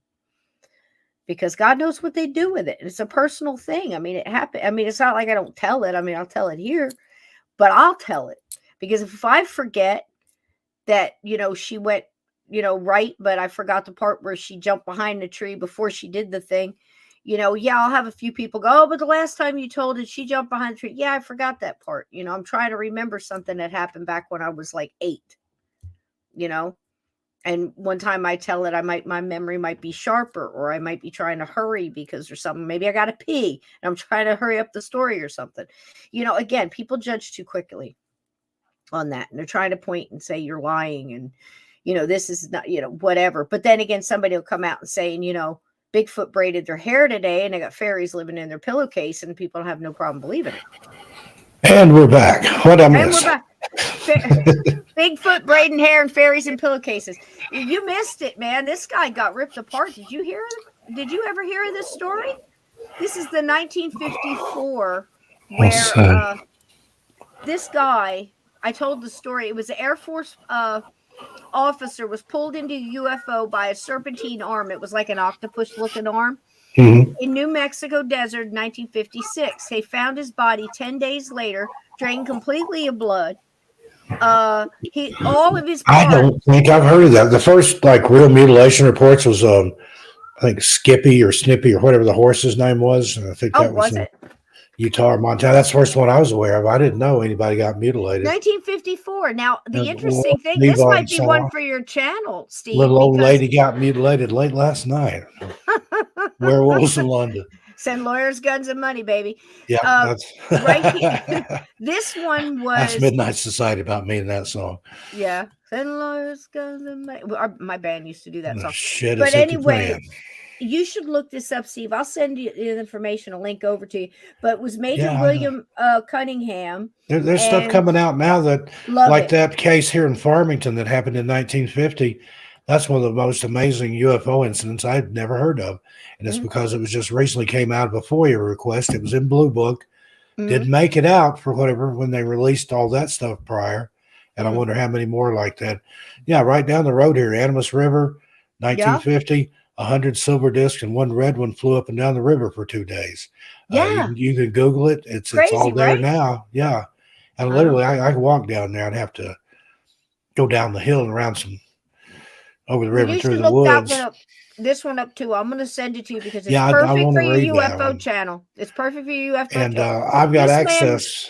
This man, Steve, one second. This man was, just let me tell you, he was found, all of his genitals were surgically removed, all the blood removed from his body. Certain things in his body were cut out, like the cows are mutilated. Yeah. They cut his anus out. Lord hell. And then dumped his body 10 days later. And the doctor said that he did not die of vascular collapse when your body loses all its blood, and that's what he was killed another way. And exsanguination. When you came in, I was telling them there's no way this colonel's going to lie about this. I did walk, although I was about 6 inches off the ground. I think that's cool. So you have to teach me how to do that. Love will do that to you. Yeah, I understand. So that's why I'm saying you should look into this, because I'd never heard of him. Is that your stomach ground, or is that Mulder? Man? That's Mulder. He's seeing a ghost. He's laying down, but he's voicing his displeasure about something. Is he? But I hear you look cat into in the hallway or neighbor's dogs. Who knows? He's all right. Mulder, hush. My main thing on this, there's no way that Colonel made 2 cassette tapes and wrote all this down and stuck to his story. And not in 1954, they wouldn't have done it. Different kind of That one people. that you just put up there accidentally, breathing oxygen link to staying alive. Yeah, isn't that great? Look at that one. These The these more are you know. headlines. These are headlines and laugh lines. I grabbed these because a lot of the ones I couldn't read, and I thought Steve would get a kick out of these titles. So here we go. Absolutely. I'm going to throw some headlines at y'all. All right, here we go. Breathing oxygen linked to staying alive. How about that? Hmm. Flying saucer found. This is another flying saucer found. Army reveals disc picked up in New Mexico. Again, Steve. Yeah, New I'm Mexico. telling you, this place, it's, 61. and you think 61. about that, there's a lot of mesas out here, and they've got Mm-hmm. like the one to the north of me here. There's a commercial airstrip up there. It's small, but they've landed some big transport planes up there. But there's a pucker factor because if you go off the mesa, it's about 1,000 foot drop. But you think about the entire state of New Mexico, it's like a big sand pit. There's a And it's picture. got those mesas where you can land, maybe a craft, or ditch it in the sand. And if you've ever driven along the interstate, particularly I-75, and they got those pullouts for when the Hey, truckers lose Laura. their brakes, that goes uphill and into a sand pit. So you think about that. If you were in some kind of craft and you were having trouble and you knew you're going to have to ditch it, why not look for this a sandy place to try to put it in the water? And I think that's why there's been so many crashes here in New Mexico, just because of the terrain. Yeah, it could be. It But could be. there's something here. You got that thing here in Farmington. You've got the Aztec crash site. You've got Dulce Base. There was a crash there. You've Mm. got the Big Daddy, down in Roswell. Oh yeah, and And and then the one we're I going to told you be about Jim talking Mars. about somebody coming up in a couple of weeks. Cisco's still reading Yeah. up on him, I think, with some Mm. books I sent her. But we're going to talk about some Yes. Roswell stuff and I got how so much research I'm doing right now. occult influences may have caused that. It's good. You don't want to miss Could that one. very That's well be. that's a two banger, isn't it, Yeah, Cisco? it could very well be, honey. But Steve and I got something coming up. I got some news over the weekend. I was over the moon about. And the first person I told was Steve. And Steve and I are planning on it. It's going to be, I think it's going to be big. Might even do a cross channel thing and some other stuff. But it's all for you guys. And it's going to blow your minds because I'm like, so much. I want to do. I got so much research. I've been researching this thing for probably 30 years and, off and on involved in it. It's kind of, but it's going to be very much like the Lincoln thing where we do a block because I have got the definitive person on this subject. And I am absolutely thrilled. I spent 2 hours with him on the phone on Saturday and should have just recorded that shit because it was awesome. But What year is that paper from? I can't see the date. 1961, darling. 61. Yep. Look at that. Look at that. Those headlines. Below that, Ezekiel the prophet Yep. foretold Yep. flying disc. Yep. L.A. woman slain by mystery strangler. I know. There Nude she is body right found there. in City Hall area. There's Picture right up front. Yeah, Can't there's a believe it. lot of just look at all those headlines for that one day in Yep. 1961. I figured you'd like that one too because it goes with your new channel a lot. Now, this one, you got Yeah. to have this guy on. Crop circles appear in men's chest hair. You got to get this guy on. He was one of those guys like, who was that we were looking at before that always had his shirt off in the movies? Wasn't Troy Donahue. It was somebody like that. It's a baffling phenomenon there, Steve. I see it. It says so in print. It's got to be true. Yeah. Look at this. In a bizarre twist on crop circles, paranormal researchers around the globe have a new phenomenon to report. Chest hair circles. Who's on that one? Vixen Doe, are you up? You going to investigate that? You want to investigate that, sweet Tarzan? I don't know. Some Sears model. Now, this I thought was cute. Local child wins gun from fundraiser. Stetson Graves, 19-month-old son of Charlie and Kim Graves, Tompkinsville, was the winner of the 17 caliber Marlin rifle that was given away on December 13th by the Tri-County Moose Service. Bless his heart. Well, they can keep it for him. Woman in sumo wrestler suit assaulted her ex-girlfriend in gay pub after she waved at man dressed as a Snickers bar. What? There's a country song in there somewhere. Here's one for you, Steve. Hippo eats dwarf. A hippopotamus swallowed a circus dwarf in a freak accident. I guess so. We need In more northern hippos. Thailand, according to the columnist in the Pattaya Mail. Hungry, hungry hippos. You ever play that Yeah. when you were a kid? The Oh, marbles. his name was Odd. A circus dwarf named. Now, see, this isn't funny. The Circus hippo dwarf or the named kid or the Odd, dwarf? OD, died recently when he bounced sideways from a trampoline and was swallowed by a yawning hippopotamus I'm waiting to sorry. appear in the next act. Poor Oh, little my Odd, Lord. but that is funny. I mean, don't care who you are. He bounced. He took a bad bounce, and the hippo got him. Can I felt like that a time or two. you imagine seeing that? Seeing him bounce? You're like, and he lands in the hippo's mouth. The hippo just swallows him. Oh, Hippo my said, God. "Hey, look at Oh, there, my chomp." God in heaven. I hadn't read all the way through that. I didn't realize. That's funny. It's not Working funny. with idiots Not can funny. kill you. It's, Boy, yep. ain't that the truth. Film at 11, Steve. Working with idiots can kill you. China may be using sea to hide submarines. Those sneaky Hey, bastards. now somebody's on to something there. Yeah. Fire crews called after smoke seeded sky turned out to be a cloud. Look at that. Rain, biggest factor in flooding. Who'd thunk it? This person got paid. Mark Allen got paid to write that shit. Just saying. Man says he failed sobriety test because he was kissing on a drunk chick. Now try that one, guys. Try that. Do you think he got the ticket? A 19-year-old Lebanon man who tried to blame a girl for his breath test turning up positive for alcohol was arrested for driving while intoxicated.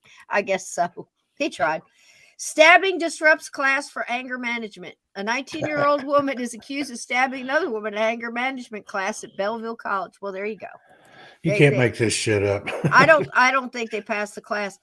9 oldsters booted out of nursing home for trying to have an orgy. I love the fact that it says trying to have an orgy. It doesn't say like they were in the midst of it, just couldn't pull it off, or were they just trying to gather the group? They were talking about it and getting it together. And, they're all running around with Wesson oil and Twister, plastic and stuff. I don't know. That's weird. Got a shower curtain and a quart of Mazole oil. Let's go. A group of 9 love-hungry codgers were booted out of an old folks' home after they tried to have an orgy in the recreation room. What'd you leave the last place for? I were trying to get it on. Alton attorney accidentally sued himself. How about that? Parents keep kids home to protest school closure. They need to rethink that one. They need to think that one. I just sent them to school to protest. Yeah. State population to double by 2040. Babies to blame. Those darn kids. Killed by a condom. Now, that's not an actual picture. That's one of mine. I thought you'd enjoy that. A man accidentally killed himself by putting a condom over his head in a bizarre sex stunt. Well, I'll say so. Pretty bizarre. He didn't read the directions. He just probably, an inquest heard Gary Ashbrook, 31, was found suffocated naked on his bed wearing the inflated rubber beside empty cans of laughing gas. Well, good Lord. Oh, he asphyxiated. Don't try this at home, folks. Starvation can lead to health hazards. Miscellaneous, a dog attack, Lower Duck Pond, Lithia Park in Ashland. Police responded to a report of 2 dogs running loose and attacking ducks about 11:20 a.m. Sunday. The officer cited a resident for the loose dogs. The duck refused medical treatment and left the area, according to the police records. They should have made the duck get man arrested for everything. There you go. They just took one dude and blamed everything on him. We found it. We've closed out our caseload. It's a one-man crime wave, and we got the son of a bitch. Folks can rest easy tonight. I just love it. This guy has been really busy for a while. Jailhouse renovation to start with new cell doors that actually lock, folks. They figured it all out. They had a problem and they needed another $3 million to buy locks for the doors. Now, this poor woman, I feel sorry for her, Steve. Jody Berry of Panama City, Florida, sits with her Toyota at her lawyer's office Wednesday. She's at the lawyer's office. Berry, a former Hooters waitress, has sued the restaurant where she was working, says she was promised a new Toyota for winning beer sales contest in April. Berry, 26, believed she was getting a new car, and she was blindfolded, led to the parking lot, and presented a Toyota. the little green guy from Star Wars. Toyota. And she I took, see what they did there. yeah, took him straight to her lawyer's office. Burglar. An Oak Hill community couple discovered a thief in their home Saturday after a man told a joke and heard a laugh upstairs. That's funny. Can you imagine you're upstairs, you hear a joke so funny, give yourself away burglarizing the house? You just start laughing. Zombie-eyed woman dressed as a pig in swimsuit busted for DUI. A 26-year-old Orlando woman wearing zombie contact lenses and dressed as a pig in nude color bathing suit for Halloween was charged with driving under the influence last week. You think? Homicide victims rarely talk to police. Yeah, I would think so. Homicide victims? Yeah. Think carefully, folks. Unless you have a Ouija board. Now, see how we brought that together?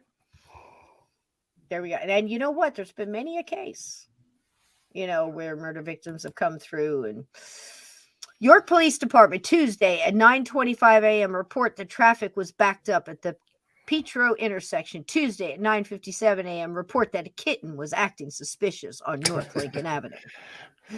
Suspicious kitten. Suspicious kitten spotted. Calling all cars. Now this one beats the band. Man eats underwear to beat breathalyzer. Oh my goodness. In Stettler, an 18-year-old, 18. Look at this guy's picture. You look 18 to you? That look 18 to me. An 18-year-old Stettler man tried to eat his underwear in the hope that the cotton fabric would absorb alcohol before he took a breathalyzer test, provincial court heard this week. Apparently, most of the people that were in the courtroom were laughing so hard they had to leave. The judge threw everybody out, and they didn't. Yeah, he got charged. He got charged. You know what he should have said? That he was kissing on a drunk chick. See? That probably would have got him out of it. All right. That's it. That's what I got for you guys. And I just thought that was pretty funny. And wanted to bring up some stuff to make y'all laugh. And Laura said it was hilarious. She needed to laugh. Those are Can you imagine eating your underwear? And the funny part is I read the rest of the article. The cop said he was in the squad car when he did it. So I'm wondering how he's in cuffs. He got his underwear off. He said ripped the crotch out of the underwear and it was eating the underwear when the cop stopped him and had to pull it out of his mouth. Now, how did he get his pants and his underwear off when he was in cuffs? Now, I want to know.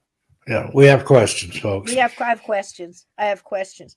Well, I do have one little quick ghost story for you. If you guys want to take a quick pee break, I need to put some hot water in my tea and I'll be right back. Steve, do you need to go or anything you want to say? I got one little 8-minute ghost story I'm going to give everybody. Yeah, that whole last jaunt was all Mulder and I got him settled. So you're good. I'm going to go take one real quick. So there you go. Okay. I'll let him stay in here. So this one, just a be little right bit back after this brief interruption. Brief interruption. Just a little setup on this. See what one. I did there? I did. And I got to get another cookie too. So this guy, this is of course one of the wonderful ghostly encounters, and I wanted to make sure that you guys had a ghost story tonight. I was looking for different ghost stories and things, but the ones that I could pull up that had substance to them, once I got them up here, couldn't see them, and they're so spread over the net. I didn't want to have 15 different tabs up here, but next time I'll try that and we'll see how that works. But the less buttons I got to touch, the better for y'all. You know what I'm saying? Because I will mess it up. But this one, I thought was very interesting because it kind of went with what we were talking about last night about ghosts coming in groups and are they hanging together because they're coming through a portal? Are they coming through together because they know each other, because they died together, because they were in like a tragic event like say Titanic or an explosion in a factory or whatever, a sickness where so many people died together and kind of somehow found each other. Before I play this, I'm going to tell you real quick. I met a wonderful couple, and I've told this story earlier, about 4 or 5 years back on a podcast I was doing them. And I was watching, I'm going to say it was probably my ghost story, something like that. One of those kind of formatted, kind of very much like this Ghostly Encounters. So I'm listening to the woman. She was absolutely lovely, and her energy, I believed every word she was saying, all of the body language, the micro expressions, all that stuff. She was absolutely telling the truth. I absolutely loved her energy, and I recognized her energy. And I think that's important to bring up right now because of what we are talking about last night, and ghosts recognizing an energy you have or something you might be going through at this point in time in your life, or say a depression or a breakup, or a sickness or a thought, whatever it may be. Energy comes in all forms, and they pick up on that. Well, I picked up on hers, and she wasn't calling herself this, but I knew the minute I saw her energy, she was a ghost rescuer. And I recognized it because that's kind of my thing. So even when they don't know they need to be rescued. So anyway, I tell this story to make my point that in one story, you'll see that even if you die all in the same time, in the same tragic event, accident, you may not be aware of each other. Now, in this case, there was a plane crash, and it was a smaller plane. It wasn't a large, like, 747 or something like that. It was a smaller passenger plane. And I can't remember how many were on it. I'm not going to give you details that I might mess up, but there were several on. I'd say at least 20, 25. And of course, the two pilots. And it crashed in a field that at this time, in her time, her living time, it had been 10, 15 years since it had happened. And now it was a cornfield. It had been, flipped. Fields often flip. And she knew about the crash. She had heard about it. She was in the town, and it was one of those things like if you live somewhere and something happened, you hear about it, passing, whatever, it's in your history. And her husband was more of a photographer, and she was more of just somebody who was really interested and had some abilities, but hadn't exercised them very much. It was, more like she's going through life and I've got a little thing, I know things sometimes. She wasn't like charging people to come, or she wasn't an active medium or anything like that. This was one of her first gigs where she was doing it just with her husband, just being interested. She says, I want to go out to that field. I keep getting to go out to that field. So they go. And he takes his camera. I can't remember. I think a 35 millimeter. He may have had a handheld. I don't know. I can't remember, but I know there was filming going on. And she had her dowsing rods. This is what she liked to use. And she goes out there, and she again uses them very much like I do, where she's hearing something and asks a question to confirm that she's feeling and getting the right information. It was just a confirmation. She can actually hear them, just like me, if they haven't crossed over. Again, something else we have in common. So she's there, and she starts getting, is there anybody here? Is there anyone here that can hear me? And she starts getting responses, and it's different voices and different energies she's feeling coming in. And before you know it, she's got maybe 2, 3, and some more. And she's describing it. I'm going, that's exactly how it is. Because if I go to a battlefield and I do that, I start getting the ones that will pay attention, kind of like turn. And like I got their attention. You can feel their energy change. Like you can feel when they connect into you, and then they get closer to you, and you can feel their energy. And you feel separate energy, and you feel like this energy. And that's how she was feeling it. So again, I'm like riveted. And she's getting all this now. I'll speed up the conversation she's having. Basically, these are victims of this plane crash. I would say out of the people that were standing around her, forgive me if I get this wrong and you know the story, I want to say there was 2 or 3 that were standing right next to each other that were not aware of each other. The pilot was just concerned, did we crash? How many dead? Did we crash? I mean, his first thing was, any survivors? What's going on? This is 15, 16 years later. This pilot is still running around trying to figure what happened. Did the plane crash? I remember this. I remember, this. And he's describing the last memory he had. are they dead? How many living? How many? And he just keeps repeating this. This was his thing. He was stuck on it. Then he's got, just the different concerns. It was a lady who was pregnant, just passed. She didn't know she was dead. She was dealing with all these different things all at the same time. And yet again, some of them did not know they were dead. Some of them were not aware of the others standing with them. Some had a memory of what happened. Some were only remembering the last thing that they remember, like, oh my God, we're going down. And they don't remember the hit. They don't remember anything else. It seems they were all right about there. They remember that last little, and that's it. No pain or anything. It's very interesting to think of, but except the mental pain, of course. I don't know if there was anybody there complaining, because sometimes you'll get them and they'll say, like, my skin is burning because it was on fire or whatever.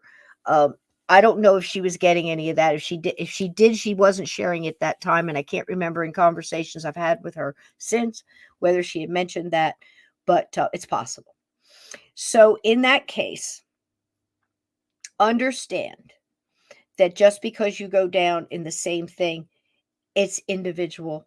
I answered somebody today in the comments that got kind of depressed and said, man, that's depressing to think that you could just get stuck like that. And, you've got your head down. I mean, is that all there is? And I'm like, no, because right now you're talking to me and I'm telling you that you have the power and the light and you already have the answer to that. So why would you let it happen if you know the answer? You see what I'm saying? So that little story gives you an idea of just because you're moving in a group, it doesn't mean that everybody is aware. There could be other people in there that aren't even aware. So I'm sorry, Steve. I told that little story about the thing. I'm ready to play it right now. Okay, So go right ahead. We'll just I was listening to you out there, so okay. that's good. It's a great story. I mean, and it does tell you, like, if you've got questions for that. Hey, Gary, welcome in, sweetie. That one story would answer a lot of questions if you pick it apart and you understand the kind of data you have there. It's incredible. And this one is similar, but it's got a little nice caveat at the end. I think you're going to enjoy. Yeah, there's lots of ghosts and ghost stories in the St. John area. There are several ghost stories on the west side. I know down on Lancaster Avenue, just down over the hill from here, there's a house that is notorious for being haunted. Then there's the old lady that they say walks the streets on foggy nights. People will say that they see a lady walking towards them in the fog and then she disappears. And then there's a place where we lived on Bonavista Avenue, which I don't know if it's so haunted, but growing up there, what I found was whenever I woke up, and I didn't wake up every night, but whenever I woke up, I would see what I called shadow people walking in and out of my room. And not just one, but several, like a dozen.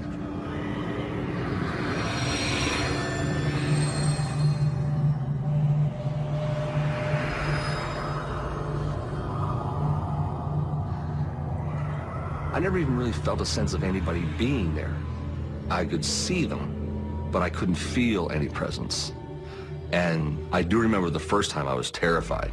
So as a kid, you're laying in bed, you don't dare move, and you got one eye half cracked open because you want to see what's going on, but you don't want to let anybody know that you're actually awake. If there was no one close to me, then I'd have my eyes wide open, watching them back and forth, back and forth. You could tell from the shadows that, they had noses and eyes and face and hair and hats and coats, but I knew right off that they weren't people.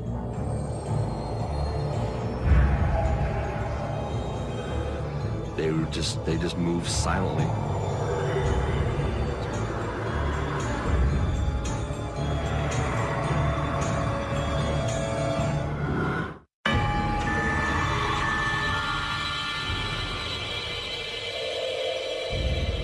I would see what I called shadow people. They just moved silently and be walk in my room and kind of walk into the closet, and then they'd walk out of the room. It was like a party. It was rotating in and out constantly. But it seemed that a lot of them came in and out of the closet. And even if the closet door was closed, they just kind of went into the closet. I've often wondered about the closet, whether it was watching too much sci-fi. Maybe it was a portal. I don't know. I don't remember the word ghost coming into my mind. I never really understood what they were, but they were real, and to this day, it is in my mind that they were real and they were there.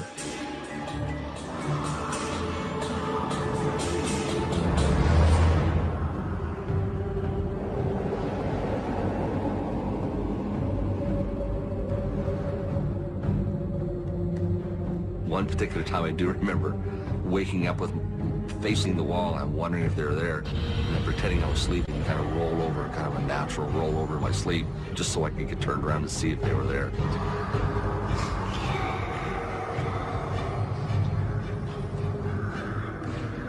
And somebody walk by my bed.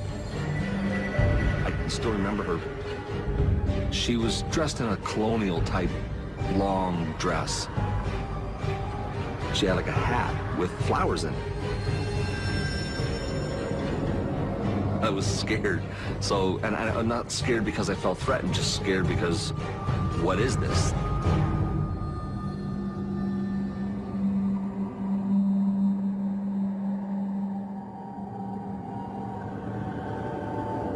She would stop beside my bed and look down and look a little bit back and forth.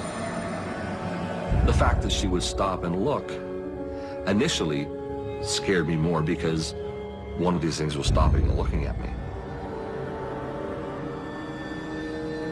I could tell that she was curious, but sometimes whenever she did stop, it was almost like she was stopping to check on me, maybe. I think possibly maybe it's the womanly, parental sort of thing, looking after the children to make sure they were okay. I really don't know why.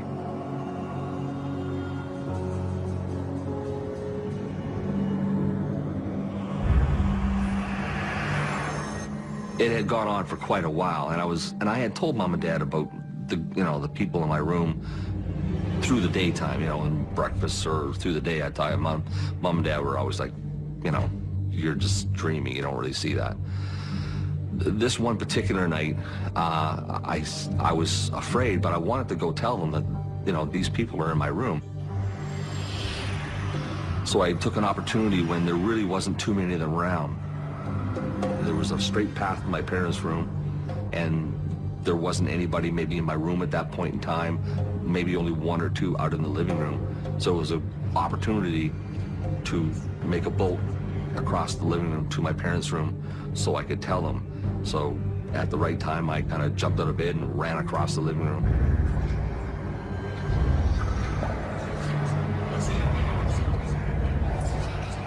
Woke up my father and said, they're in my room again. And I said, come see, like they're out there. So he got out of bed and we went out into the hallway.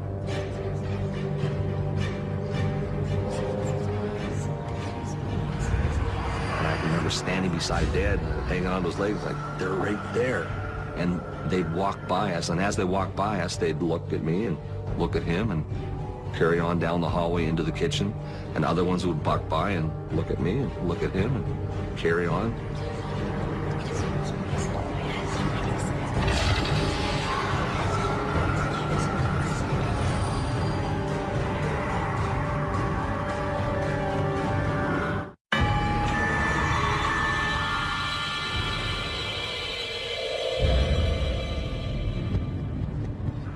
Woke up my father and said, they're in my room again.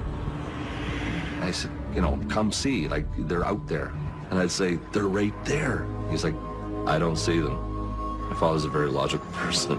He said, I don't see them. I said, they're right there. So finally he said, well, here, come sleep with us tonight. Like, there's nobody here, so, I just couldn't understand why he couldn't see them. I think that children their minds are wide open. And so if there are things like that, or there are phenomenon, children's minds are sponges, and they're wide open, and they're not influenced by, no, there's no such thing. So I think that's why a lot of times you'll have children seeing things like this and not adults. As time went on, I realized that they weren't going to do anything. There was no noise, there was no knocks, there was no shuffling. They just moved silently, and they were there. That went on the whole time we lived there. Once we moved, a year or so later, I've never seen them since. I never saw them before, and I've never seen them since. But to this day, it is in my brain. I can see them as if it was yesterday. In 1989, I was a service manager for a refrigeration company. And I didn't do the domestic calls at that time, but I saw this service call come in for Bonavista Avenue. I thought, hey, that would be neat. I haven't been to that place in a long time. So while I'm fixing the fridge, I'm talking to the tenant. And I said, you know, I used to live here when I was 4 years old. He said, oh, yeah? I said, yeah. I said, it really hasn't changed much. He said, oh, yeah. He said, well, we've only been here for about 6 months, but we're moving. I said, oh, why? He said, my wife's all freaked out. My daughter keeps coming into our room every night saying there's people in her room. And I looked at him and I said, shadow people? And he looked at me and he said, yeah.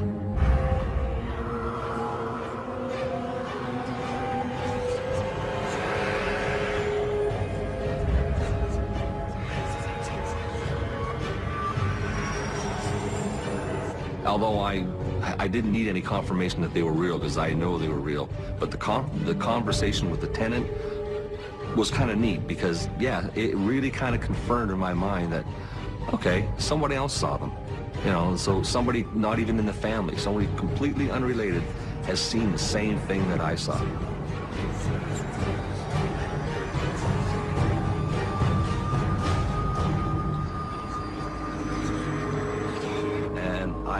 That really struck me, like, you know what? I really was seeing them.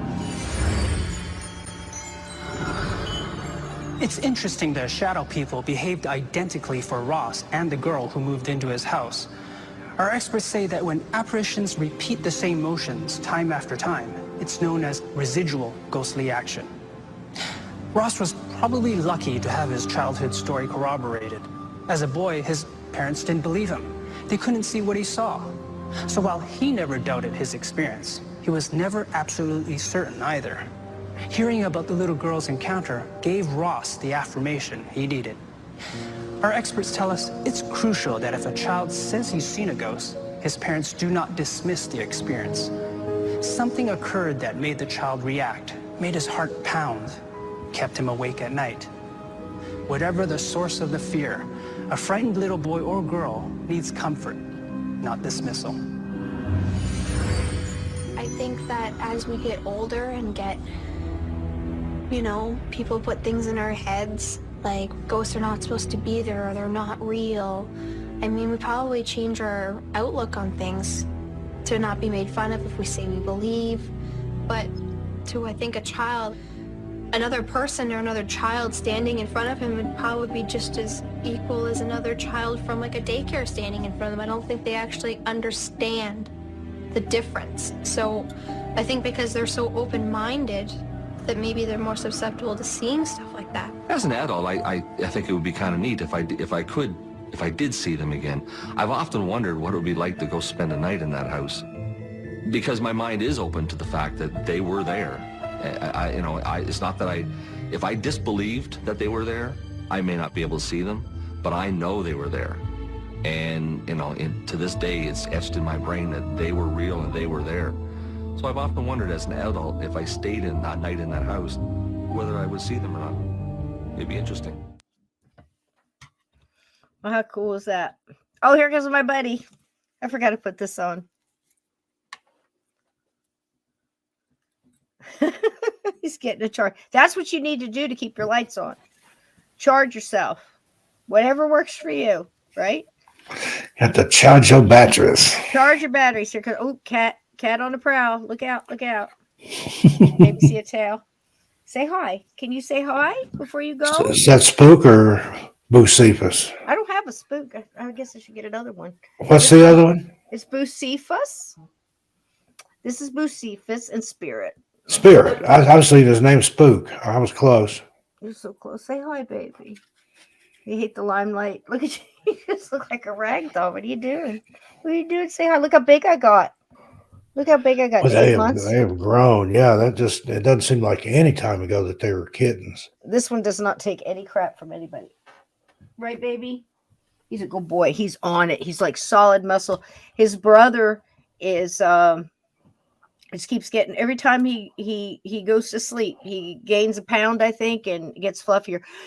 First off, I'd like to say thank you so much to Gary. Welcome in, and thank you so much, Gary Davis, for your kindness for that super chat. And Steve, I think he's a fan. He's reminding people to check your channel and give you respect that you deserve, and I highly agree. Thank you, Gary. I love it. There you go. We just take all the love we can get up in this chat. I'm telling you right now, and you've all the bacon and eggplant you can handle. You have come into the right chat, my friend. You are welcome, and again, sincerely thank you. All the money, anything that's gathered here or at the T Public, we have merch over there. I got to put the pictures up. I've got a video somewhere, but it's deep. It's deep in there, but yeah, we have fun. We've got a huge intro, like 10, sometimes it's 15 minutes, sometimes it's 20, depends on my general mood.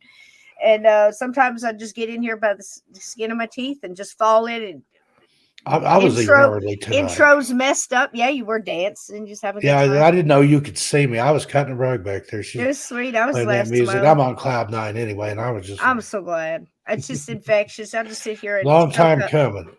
Soak up the. Oh gosh, what a great song! Wait a minute, I almost had. Don't let me say anything. Am I talking country music here? Oh gosh, it's playing. It's playing. Oh, where's Blue?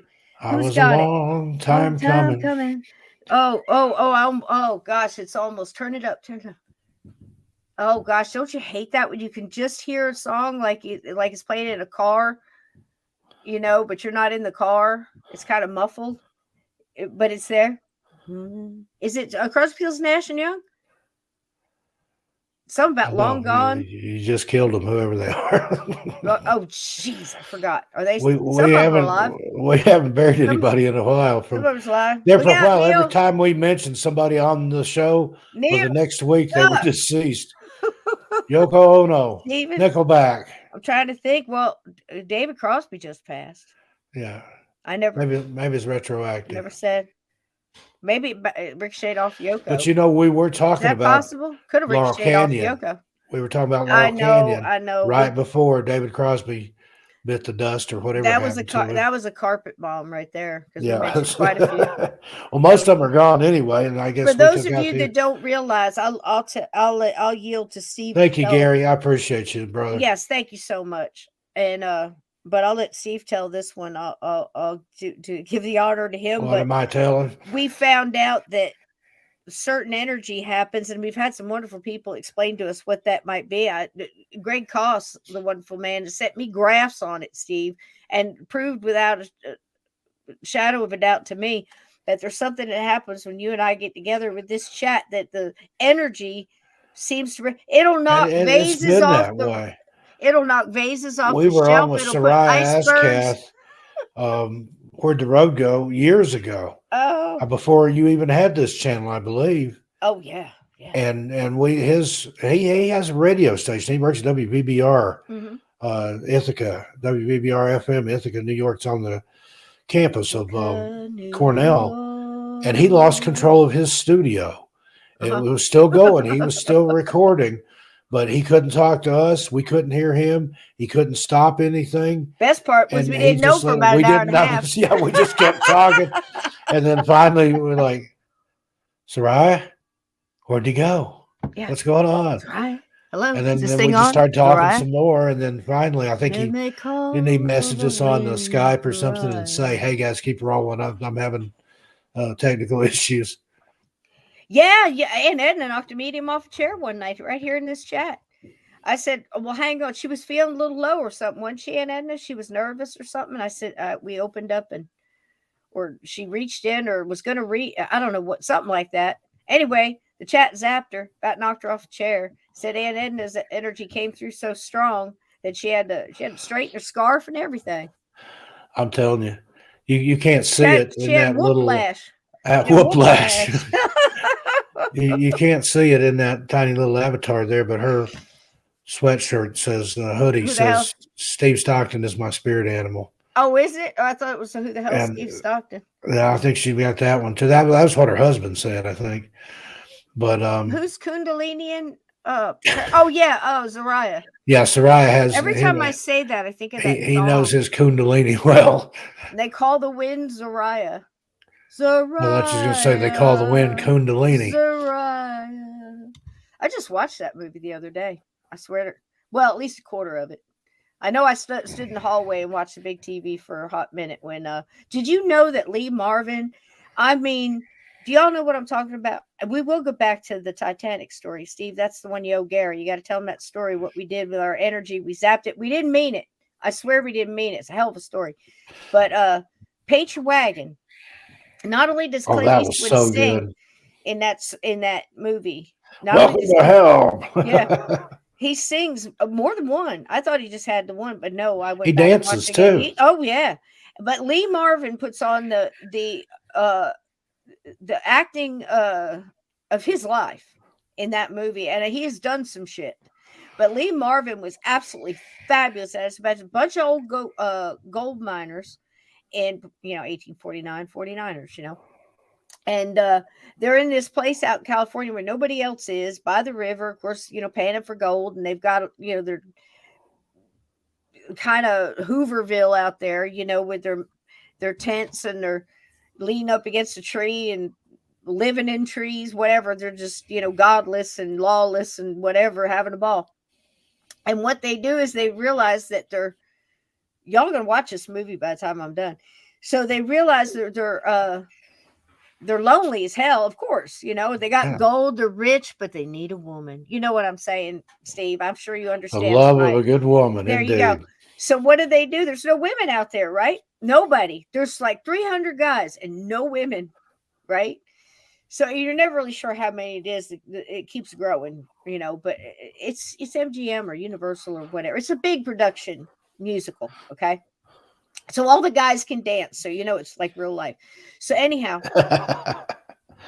so they get Lee Marvin and Clint Eastwood and a couple other and the little guy. You know who's in it, Steve? The little guy, My Favorite Martian. Remember that movie? Oh yeah, what and is that antenna would come up? Yeah, what is his name? I can see the guy and know his name as well Little as I know short. my own. He's a little Irish dude, real tough. He was one of those He's like been Brooklyn character street actors. kids. He's been in everything. Brooklyn, like a Brooklyn street kid from Ireland. But anyways, My Favorite Martian. Is it Ray Walston? Is that it? Is that it? So anyway, he's in it. So anyway, what they decide to do is they hear that there's prostitutes being moved in wagons, and they've got only 2 guards on them from the fort, and they're moving them to the like 2 towns over, some crap like that. It's a desert. It's out in the middle of in California, nowhere. Okay, so they decide they're going to make their own uniforms, pretend they're this like from another fort, and they're just like some foreign add-ons or some crap. They got a big story, and they're gonna go hijack the prostitutes, and they do it, and they get away with it, and they break 6 prostitutes to handle 300 men. What the hell was that? Ray Walston. Oh, there he is. My Favorite Martian. My Favorite Martian. Yep, that's him.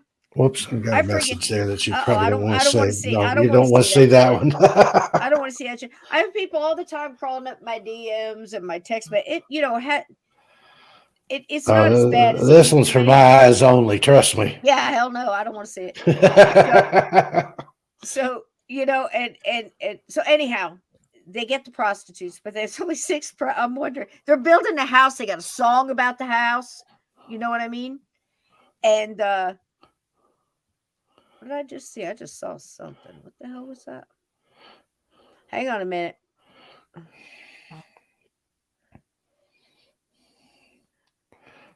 Okay. Looks like it disappeared.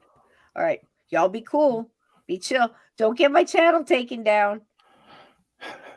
I'm serious. I will. Ooh, you won't like me mad. I swear Bill to you. Bixby. Please, please, I beg you, don't make me pull out the warrior. 'Cause I just go methodical, and I'm just like, All you right. know. Next time I close the chat before I show I any swear, pictures. either I've got it, I might have like what do you call that? Hyperventilating. My eyes are doing something Get the like that. 'Cause vapors. Aunt I Edna gets swear the I vapors. saw some you know that's gas, right? All right. So anyway, 6 prostitutes. They built them a 3-story building, and there's 300 guys. You do the math. All right. Hey, mods, be on high alert. Be watching what's going on here because I swear I'm either seeing things and having mass hallucination. I can't even say the word. It's I'm easy for seeing you to say. shit. I'm seeing shit. Just keep an eye out for a minute. Thank you. So, yeah, man. So tell the iceberg story. Tell Gary if he's still here. Yeah, one night Cisco was taking a shower one day, and while she was in the shower, she That's had the always a good idea, start to a we need story. to talk about the Titanic. That's She true. gets Just out, towels off, dresses. She messages me and said, "Let's talk about the Titanic." And I said, wouldn't leave "Okay, me let's do alone. it." Absolutely. Yep. And then we did. We talked about the Titanic, and the very minute that I was mentioning the Titanic exhibit in Pigeon Forge, Tennessee, and there's also one in Las Vegas. There's an exhibit at I think it's the Luxor. That at that second, the one in Pigeon Forge, they had an iceberg wall. It was made out of real water. It had pipes in it to freeze it and make it look like a real iceberg. And the thing was, you could Genuine touch it water. and experience what an iceberg felt like. It collapsed. I mean, the very second I found when the 911 call went out from the Titanic Museum, it was when we mentioned it, and it sent 2 or 3 people to the hospital. Didn't hurt or kill anybody seriously, thank goodness. Didn't kill anybody seriously. Didn't hurt anybody Poor seriously. people, man. I felt terrible. And well, there's been a lot of little odd things like that. I don't believe in coincidence, but there's some Weird. stuff that happens That's weird. when we talk. But the thing is it happened as we were on the air talking about it. It happened, and I have a son who I believe was probably on the Titanic or had something to do with the building of it or some connection to it. And we're still going to Because do that with the. we have to. I found a place where I can get Jeremy an wants to be actual in. piece of coal Let's do it. from the See, make it Titanic, happen. and then we're going to get some reproduction artifacts Mhm. and The put coal. all that together Coal. and do an EVP session. Well, we There got was to a do it story I soon. read about a lady that bought a piece of that coal, and she was haunted by a guy in coveralls and sweat and grease on his face and stuff. I Engineer. believe he was the engineer that was shoveling the Coal. coal in the boiler down there. Yeah, that's it right there. Paradox. Don't you think that's funny? Don't you think that's funny with the James Bond? That always got me because people say, "Well, we like him." Well, got to think about it. He orders a martini, shaken, not stirred. So he's ordering basically a weak martini and being snooty about it. Yeah. He's just so arrogant. He just, I never liked him. I never bought the stuff. I mean, Batman had cool toys, Yeah. I mean, you're never doing it alone, and it's all. I'm more of a Well, you think about that. If you ever watch Batman, they'd be in the study there, Bruce Wayne and his charge there, Dick Grayson, and they get a call to the bat poles, Robin, and then they jump on the bat poles, and then when they come down into the bat cave, yeah, they're wearing different clothes. Somewhere between the study and the cave, it was amazing as a kid. They were naked. Yeah. But yeah, I'll be here all week. I just remember watching it because every once in a while, they used to throw the words out, pow, pow, pow, like a cartoon. That's an onomatopoeia, is what that's called when it's the word sounds the same as the action or the noise it's describing. Bang, pow, kapow, You boom. heard it here, folks. Onomatopoeia. Look it up in your funkin' waggles. Your what? Your funkin' wagnalls dictionary. What are you wagging? What are you wagging? Funky wagnalls. Hey, Donnie, what's up? Donnie Cho. I didn't say Hey, hi to Kathita. Catheta Cat Gray. Kathita. She's Hey, been here Anna. the whole time. Welcome in. Welcome in. Come over tomorrow night to Lee G, First Floor Audio. He's still making music for 13.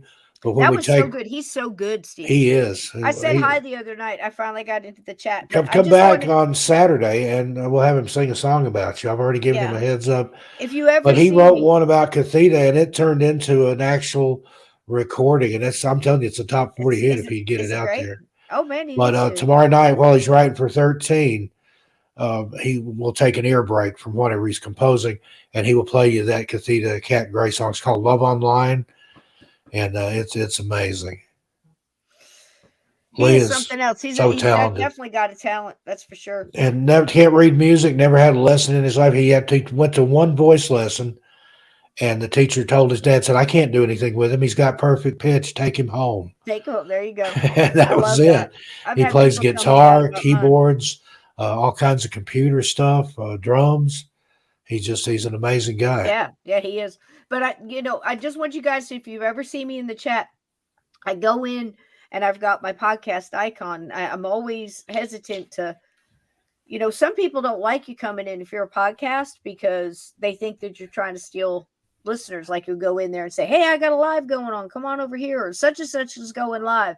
I mean, that's rude. I mean, common sense would tell you that. But not every chat's like this chat. Yeah. You know what I'm Well, he's saying? got Nightbot running over there, and it'll tell you type 1FA in the chat. If you have a channel, Nightbot will drop your link. But he likes you to hang out, interact, chat a little bit. Don't just do Yeah. a hit and run. I That's did just that with rude. one of my channels, the one that Midnight Society and I have together, that Insomniac Radio Theater. I ran in, dropped the link, and just left out. He didn't know it was me. And Hold boy, on, honey. he gave me down the road. Hold on, Catheta. I'm doing field promotion, Steve. Here we go. Get the word out there. Okay, Catheta. Here you go. She's going to turn blue here in a minute. Uh-oh. Now go ahead and drop your link. Catheta's holding her breath.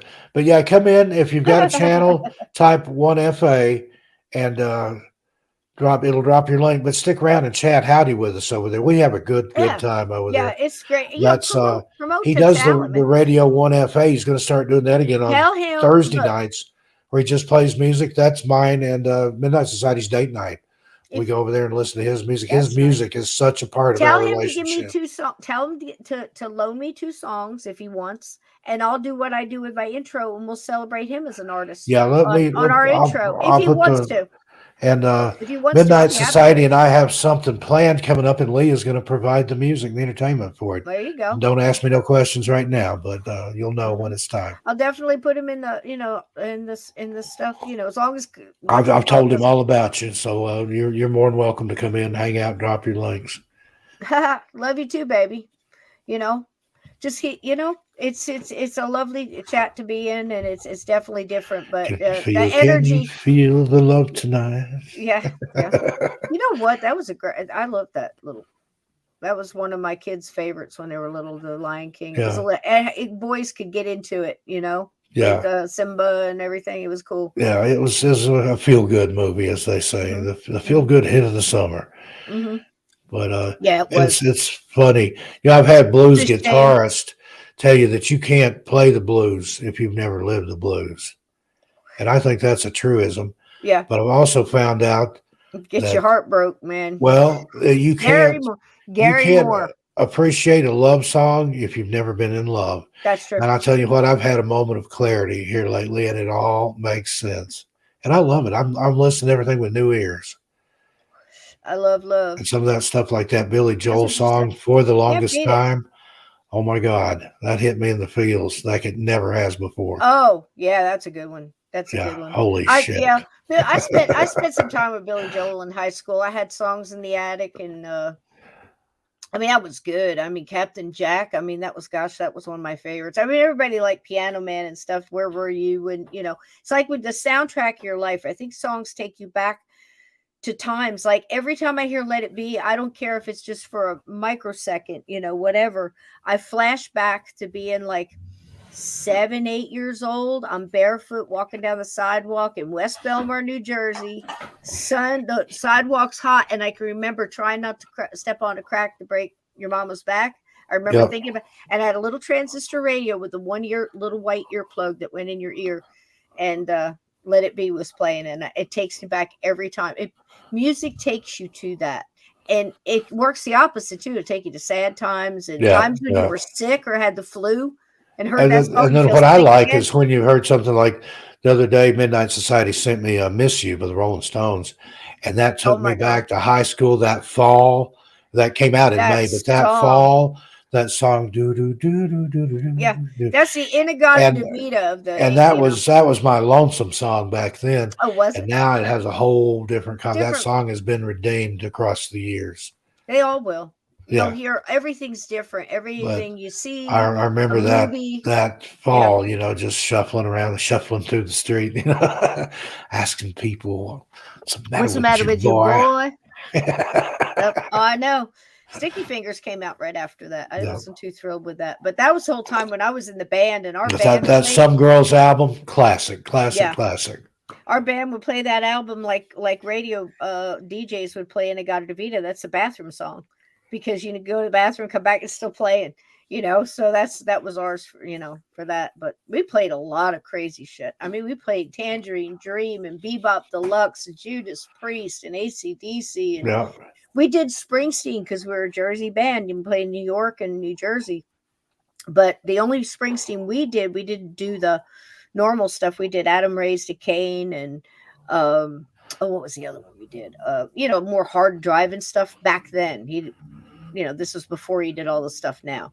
But now he can kiss my ass. Blinded by the Light, and Yeah, he wrote that one. Yep. and But I always remember that as Man gosh, for Man. yeah, Man for Earth Band. Man for Man's Earth Band. They owned that one. But Yep. what was some of his others? Rosalita. Mm-hmm. That was Get a little sweeter, yeah. Sandy had always been my favorite.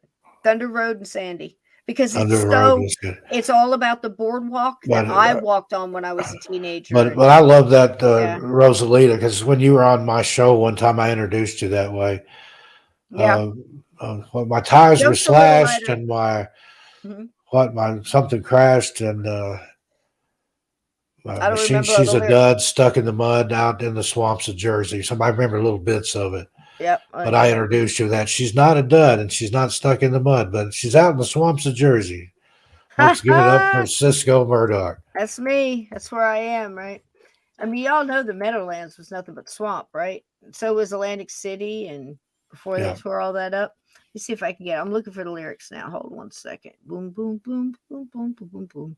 What a shame. This is how he is. Like somewhere right after this, he just kind of, I don't know what. Those people where you could just walk away. All right, let's see. But this is classic stuff. Let me see if I can get it. I'm looking for the lyrics. Okay. Here we go. I'll come back. I'm pressing buttons, Steve. We're in danger. Uh-oh, look out. We're in Hang danger. hang on to your panties. Danger, danger, danger. Pow. Oh, geez, it's too small. Okay, let me get that bigger. Let's get that bigger. It's bigger here. It says, let's see. Something crashed and my Rosalita tires were slashed. The Lord have mercy. Now they'll probably ping us for this, but it'll be as a cover since we're not actually playing. Fair use, fair use, fair use. We're teaching here. Okay, and my tires were slashed and I almost crashed, but the Lord had mercy. And my machine, she's a dud out in the mud somewhere in the swamps of Jersey. I mean, just the sheer poetry. And I'm not a big fan of Little Brucey anymore because of some of his, I mean, he puts on a hell of a show. He'll get out there and play his guts out for 3 hours, but then he preaches for another hour and a half. This true story, and Steve knows this to be a fact. Tell him your story. My old man spent 3 or 4 days of a riot in downtown Asbury Park in 1968, and he spent it on a rooftop, loaded for bear, with a bouncer, a 6 foot, I want to say 7. I think I don't want to overcast it. He might have been bigger than that. Irish, red-headed, brawny bull of a man, in overalls and bare feet, and Bruce Springsteen. And they passed spaghetti up to him on the roof so they Through wouldn't starve. from roof to roof from the apartment buildings next door, trying not to get shot, and spaghetti on plates, trying to eat and stuff up there. It all started when they were at the upstage, which was right downtown Asbury Park, right behind my aunt and uncle's store. Although me and my Mario had met, and it was so crazy how everything's synchronicity. You want to talk about that? And I know the roof they're talking about. I was, I grew up around it. Anyhow, somebody ran up.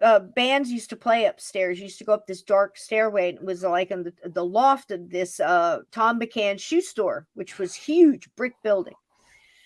And they're up there, so they're about 4 floors up, okay, off of Main Street. And up there was this big loft that somebody had just painted black and painted with what they had as far as glow in the dark paints and stuff back then, and just a wall of sound with nothing but Marshalls. And it was a big jam session place, and a place where bands would go and practice, and people would gather and stay up all night long. It was huge. It was like a CBGB's of downtown Asbury Park. Okay, so they're all up there, and they got guitar players. And Bruce Springsteen was about 16 and had long hair down past his ass, and was living out of Freehold. His mom, my grandmother, used to do his mother's hair. Yeah. And in her kitchen. So she remembers him coming in, running in and out, and being a jerk kid, as a little kid. It's like different layers of him growing up. So they're up there, and somebody's out in the street, comes up and says, "Hey, man, they're shooting off fireworks outside." So this big, I forget his name, Mario knows it by heart, and he goes down there with a couple other bouncers and a couple other people out of bands and stuff, and run all down all the stairs, go out on the street, that's not fireworks. They're shooting. And then they go out a little bit further, and they look, and they've got the furniture factory is on fire, because when you stood out in the street, you could see all the smoke behind you, and you realize all around you is a riot, and people are shooting live rounds and setting things on fire, and broken bottles and Molotov cocktails, and people, they start hearing screaming. So the bouncer, this big 6'7" redhead in overalls and bare feet, reaches down and picks up Mario, who was probably all of 130 pounds at the time and a string bean, picks him up under one arm, Bruce Springsteen up under the other, runs him up the stairs, all like 2-3 flights, runs all the way up goes up the roof stairs, and they get up on the roof, and they just had intended to stay up there and look down and see what was going on. And of course, all around them, destruction and riots, and they're burning down the towns. And they got stuck up there because everybody downstairs fled the way they were going to fled, or tried to stay downstairs, but it got too hot.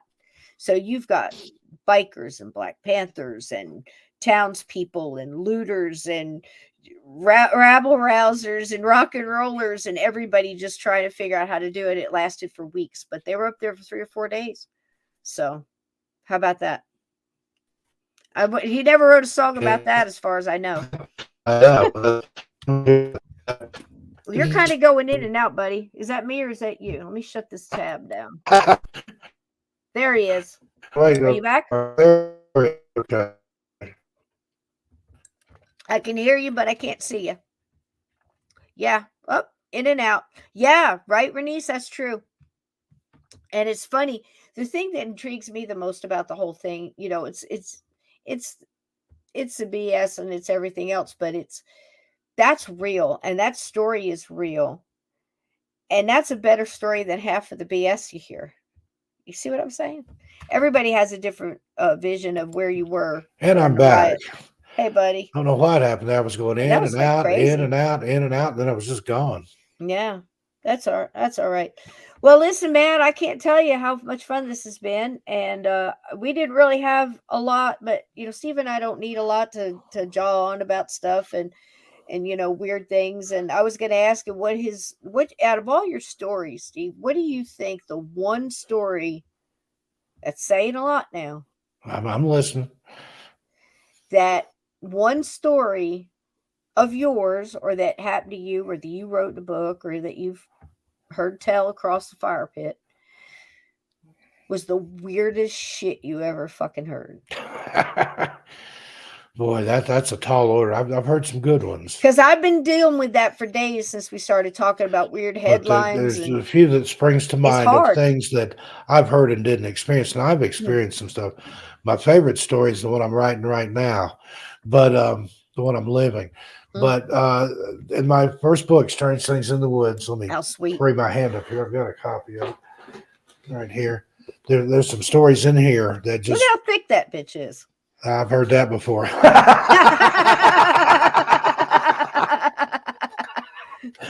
Out of the mouths of babes, right? Anyway, there's it is a good read. There's a lot of stories in there. It's got girth. There's one. There's two or three. Let me just throw a couple of them out there. There's one where some kids found this abandoned barn. Been an old dairy farm there, and I can relate to that. My grandparents on my mom's side had a dairy farm, and they were climbing around up in the loft, jumping out, into there was still some hay in there. But up in the loft, they found a cow pile. I mean, like the third loft, like the loft, and then there was an upper loft, and then there was these little things up in the corners of the barn. There was a fresh cow pile up there in an abandoned barn. I mean, the hay, they said, had been there for years. Probably molded or rotten or whatever. But how on earth? And I mean, they poked it with a stick. It was fresh. And you gotta, I'm gonna say about at least 60% of the stories you say, somewhere in there is the phrase they poked it with a stick. Well, you want to go stick your finger in it.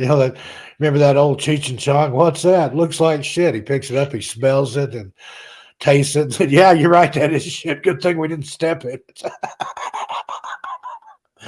But anyway, yeah, they poked it with a stick. All of them climbed up there and got a look at it. And oh my God. It was a cow pile, a fresh one. That's one of the mysteries in there. Another one happened right there in the Pine Barrens. A guy was walking through the woods out there. My favorite. And found a pizza, a fresh pizza. It was in a delivery box, but it was open. It was pepperoni. And he said it had been raining and stuff. It hadn't rained on it. It didn't have mold on it. Nothing had, no animal predation was going on. But it was just out in the middle of nowhere, a pepperoni. He said, I think it was some kind of bait. He said that something saw me coming and thought, I'll put a pizza out here. That'll get him. And they put a pizza. And I've had other stories, like when I've covered some of these missing person cases. There was one lady that had gotten lost in the woods, and she was seeing like donuts and snack cakes up in the tree limbs. And I'm telling you, there's a cosmic prankster there. I mean, you can't make this shit up. There's something out there that messes with people, and it doesn't quite get it. We talked about that. Well, the men in black, they drive nice cars and they dress well, but they talk funny and they intimidate witnesses. Well, that didn't work. Let's send black-eyed kids. Everybody loves kids, so they send the kids out, but they have black eyes and they're weird, and you get a demonic thing off of them. Okay, the kids didn't work. Let's try clowns. Everybody loves clowns. Clowns are funny, right? But then it's clowns that come out of the woods in the middle of the night and chase you. That was so creepy. And that's there's something out there that keeps trying, and maybe there's because everything the men in black want to come in and talk to you and warn you. The black-eyed kids want you to let them in. The phantom clowns. I read this one as a police report where they'd seen a clown in the woods in some area. Police went out there and checked, and they found an abandoned shack, and inside was clown paraphernalia. That's what it said. The police. I have questions. Was it a pair of shoes, a rubber nose, a horn, honk, honk? A squirting flower? Yeah, clown paraphernalia. But I want to know. Now, I used to say that if they ever send like Oh, I I love had that. bikini models with metal albums and fresh pizza. You'll never see me again, but that won't happen now. I'm in a committed relationship. But you wonder, is there stuff out there that they have sent that people have let in, Yeah. and Yeah. you never Yeah. heard about it because it got them or whatever it's Dude. going to do. Oh my gosh, I heard this story the other day. I watched the story the other day, came on. I wanted to tell you about it. And that reminded me. So it's one of those Terror in the Woods ones, or they've changed the name. Now, understand, folks, that a lot of times they'll start like Terror in the Woods, but then another thing about it, they'll just change the name. It's the same thing. They do it to Canada all the time. They steal their stuff. So anyway, there's a girl. She's in a house. They're surrounded by woods. She's got a brother and a dad. Don't know where the mom is. Doesn't right now. It doesn't matter. So she's there. She's walking a dog outside on a leash. Thank God. Even in the country, thank goodness. It's beautiful, baby. So she's got the dog, and the dog starts growling, Heard whatever. that before too. It's it I'm speeds her. sorry. It's I'm okay. sorry. It I speeds. told you I was going to I know it's be okay. So out there tonight. the dog sees something. It's something in the woods. It comes out. She sees it. She's frozen. She doesn't know what to do. She starts backing up slow, trying to get back to the house. Drops the flashlight. The whole terror thing. What she sees is this thing that kind of looks like a wolf, but not the whole wolf, like a skeleton of a wolf that's had just some kind of like gray, sticky, goopy skin like over it, except for the face looked like it was mostly bone. You could see the sharp teeth, the eyes sunk in. The whole thing was like a skeleton, but it had patches of fur, and the whole thing was like this dusty, moldy kind of gray, black nastiness, right? And it's hunched, and it's got a hunched back and real extra long arms, and it's just, and of course claws, the whole nine. She backs off, gets in the house again. House is nothing but glass. This is like, I don't know, every story, right? Like Steve's poking with the stick. Every house is And it's a then they glass poked house. it with a stick. Every house is a damn glass house, and they're always throwing stones. So she gets into the house, and time moves on. Now she's scared, and she's locking all the doors and windows. Why weren't they locked? I don't know. She tells her brother. Brother wakes up. Dad's never going to believe this. They both go through. He stays up with her the next night. The thing goes away. They both see it walking around the house, but it goes back into the woods. The next night it comes back. Yes, Aunt Edna. So the next night it comes back, and they're all worried that Dad's not going to believe them. He tries telling them there's something in the woods. He's giving them the raspberries, right? So here they are playing Parcheesi or some shit. Here it comes back, and it's banging on the door.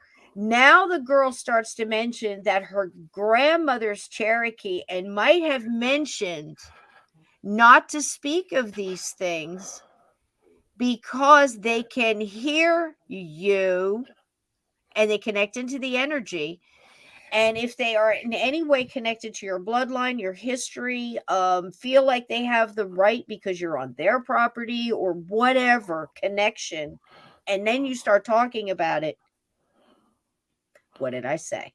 Mm-hmm. So now it's at the door, a glass door, and it's banging on the door. Now, why it's not coming through the glass, I don't know.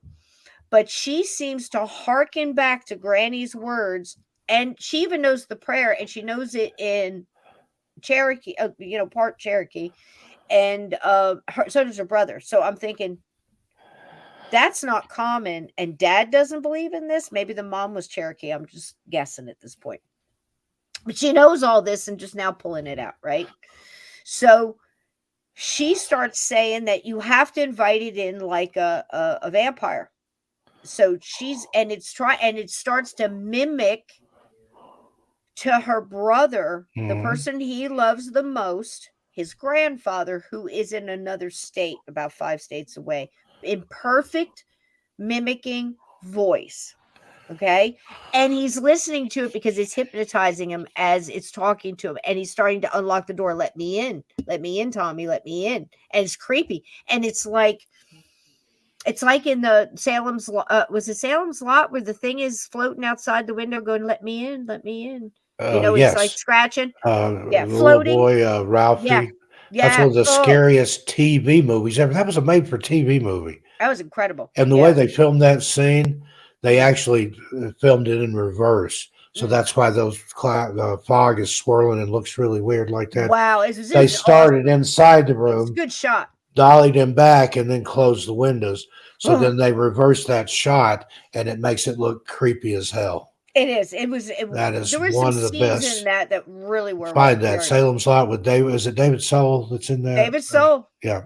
Yeah, yeah, yeah. I And remember then he there had was that album. a return to Salem's Lot. It was good, but not as good as the It's like original this. there. There was some shots in there. There's just some memorable shots that you always remember. But I'll tell you, if you'd seen this thing with this Walker, I'm telling you.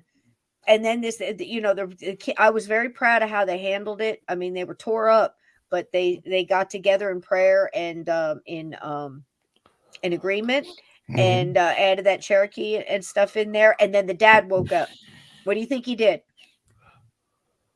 He opened the door, Steve.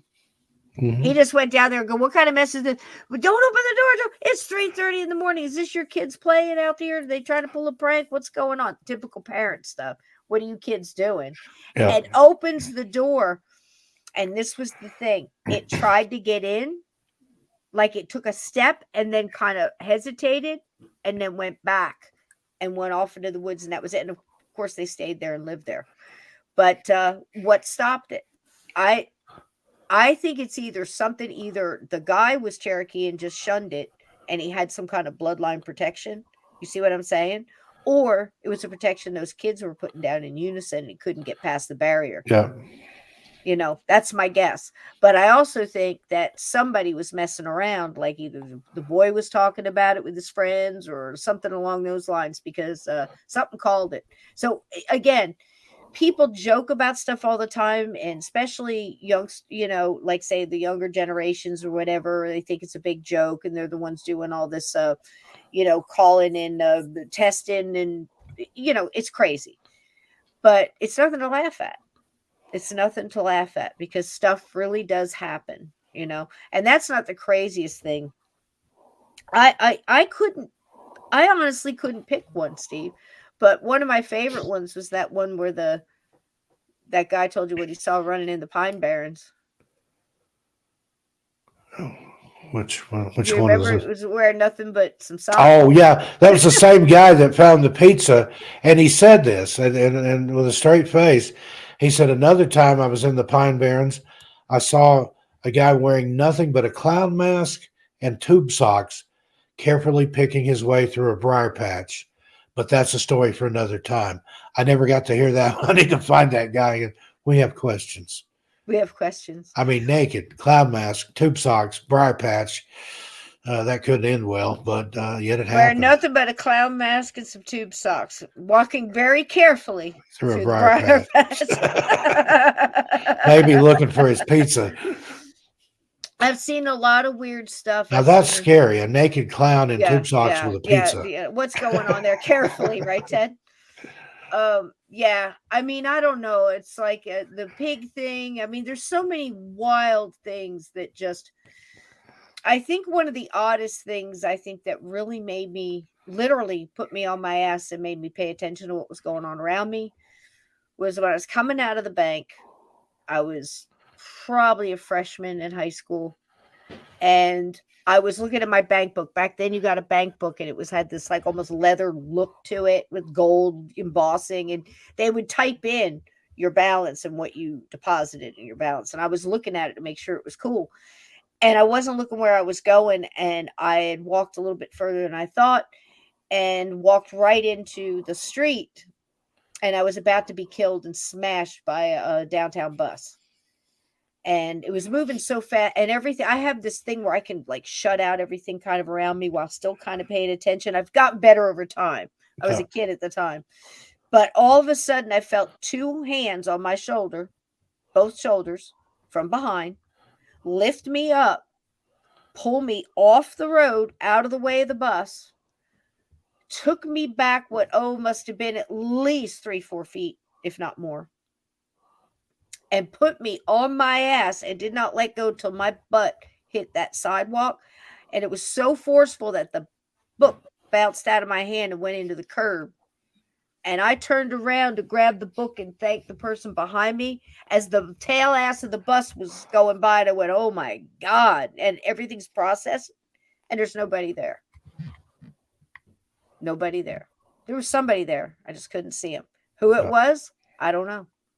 Angel, my spirit guide, another ghost, a random ghost just hanging out at that corner that saw what happened and picked me up. You like to think you could figure out who it was, but I had no other feeling other than so much adrenaline and stuff shooting through me at the time. I wouldn't trust anything I had other than, oh my God, there's nobody there. And then that processes and sinks in. And by then you can't feel energy at that point. You know what I mean? So I got nothing but that, and I'm still here to tell the story. So there you go, right, Steve? That's a weird one. That's yeah, pretty weird. So it's been fun, just off the cuff and everything. But please go over there and get over there to Steve's an channels. unusual tonight. And Cathedra dropped them all there. I'm my own Thank you so multi-channel much. network. I've got a UFO channel, a missing channel, a supernatural paranormal channel, a true crime channel, the audio book channel, and then that's me right there in the middle. Me and Midnight Society's helping me run all this, and got Sandy, my writer. Got some people that help me with my true crime channel, but I'm happier than a pig in shit, as they say down south. I love to see it. I love to see it. All right, guys, what do you want us to take out here? You want another gym, or do you want something funny? You want animals? You want Death Fairy? What do you want, guys? Give it to me. Put it in the chat there. Put it in the chat, and I'll give you something fun. I got the Little Rascals. I got Skeleton Death Fairy. Did you miss it last night, Ted? Is Gary still here? Gary gave us a big old super chat. We could let him pick. He might not know what that one is. Gary Davis, Are you still in the house? Are you still in the house, Gary? Would you like to pick? You want Skeleton Death Fairy, Jim the low vibe skeleton. I love Jim. And something fun. Little Rascals. Raccoons. All right. Oh. Trash Pandas. Skeleton Death Fairy. Here we go. Here we go. And Nuns in a Cart, Burning Bras. Here we go. Is this the end? Are we saying goodbye here? Or? Good night, everybody. There we go. Go ahead, Steve. Say good night. I just wanted to tell everybody, got Midnight Society. I'll call you here in just a minute. Everybody else, see me tomorrow night over on First Floor Audio with Lee G. He's writing some music for 13 Past. Sure to be a good time. And he will do air breaks. And you'll get to hear the Cathedra Cat Gray song, Love Online. Wow. He's got some other really, really good songs. What's that one that I really like? I Guarantee. What is that one? Anyway, that's not the title of it, but that's the refrain. I've had Lee on heavy rotation in the radio station in my head. Both of us have for like a week. He is amazing. But see you over there tomorrow night. Also, Among the Missing, check that one out. Yes. A lot over there, of course, 13 Past Midnight, again, redoing that one. Insomnia Radio Theater, that's me and Midnight Society. And what else? True Crime Breakdown and Saucer Cult. I think that's all of them.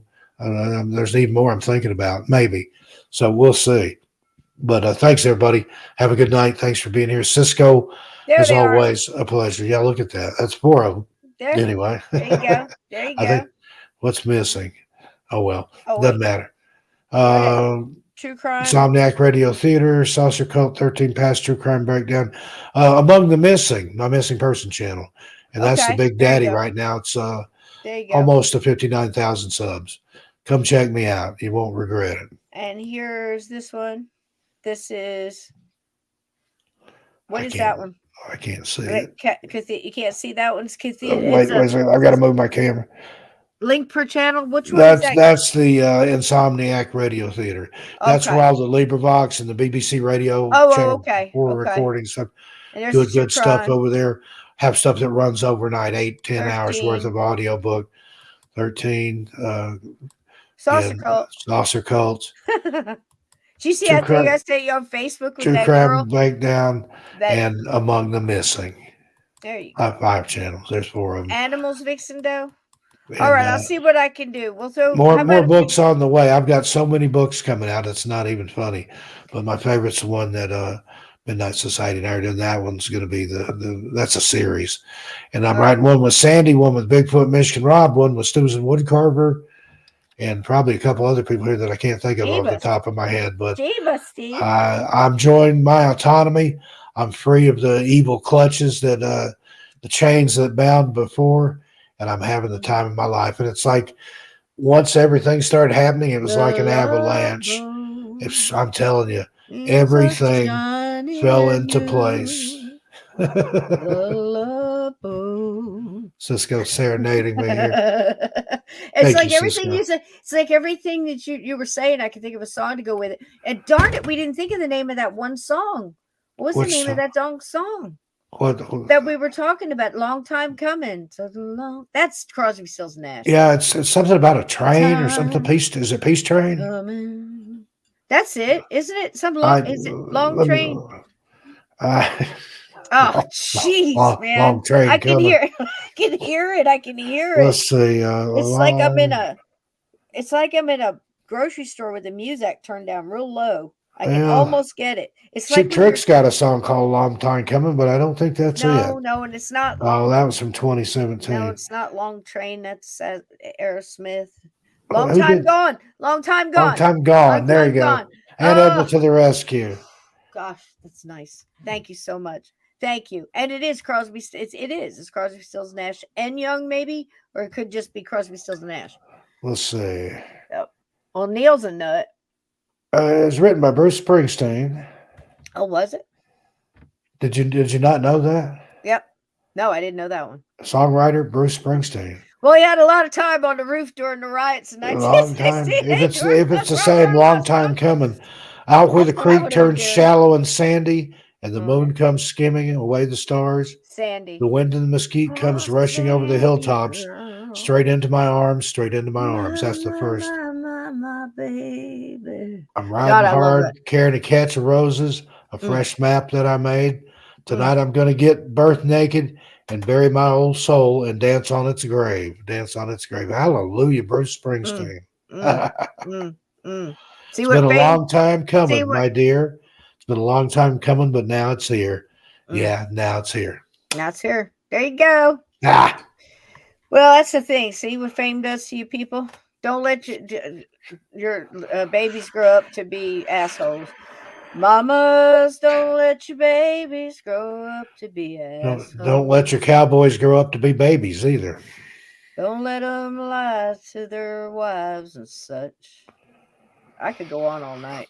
All right, guys, here we go. Fairies, death fairies in tutus, nuns, and fine art in a different way. Celebrating artists. I love you, Steve. Thanks for being here tonight. Love you, Cisco. Thanks for having me. And is our 2 banger? Is that next week or the week after that special? Oh, save the date. Steve and I are going to put out cards. April 30th and the 1st of May. April 30th, 1st of May, and quite possibly maybe a Tuesday over in one of your channels. Yeah, maybe all of them. Who knows? We're working out the details, but that's going to be one hell of a show you don't want to miss. Huge. It's huge. It was on my bucket list, and oh my gosh, you guys are going to love this. I want to do you proud on this one. Save the damn date. I'm not joking. Steve's going to be here 2 nights in a row with me. Count them, 2. Lynn is moving off a week. This is how important it is. I told her, and she went, oh, by all means. So make sure you save the date. Put the kids out, get the cats in, whatever you need to do, sort it, because you got to be here April 30th, May 1st, and quite possibly the day after or fairly soon after on one of Steve's channels, possibly with Sandy. And we are going to absolutely blow this out of the water, and you are going to enjoy every second of it. You will be stunned and amazed. I'm just thrilled, and I want to share it with y'all. So be here. Thank you for the super chats. Thank you for going out and hitting a like on your way out. Gary Davis, thank you, buddy, for your support. Thank you, Gary. There. Thanks to everybody who comments on the on the YouTube videos. It helps the 37 of you algorithm. still watching here, and It is working. I mean, we are 3 hours at, in. I think we are at 35 17. likes, Yep, 37 watching. we're A up couple of you there. slackers need to hit that like We button, got please. 1710 subs, but here's the deal. We know that old Cisco's an acquired taste. That's fine. Not everybody's ready for prime time. Ain't nothing So wrong with that. here we go. That's fine. This is the best chat on the intertubes. I love each and every one of you. Thank you, mods. Thank you, gatekeepers. Keep the lights on.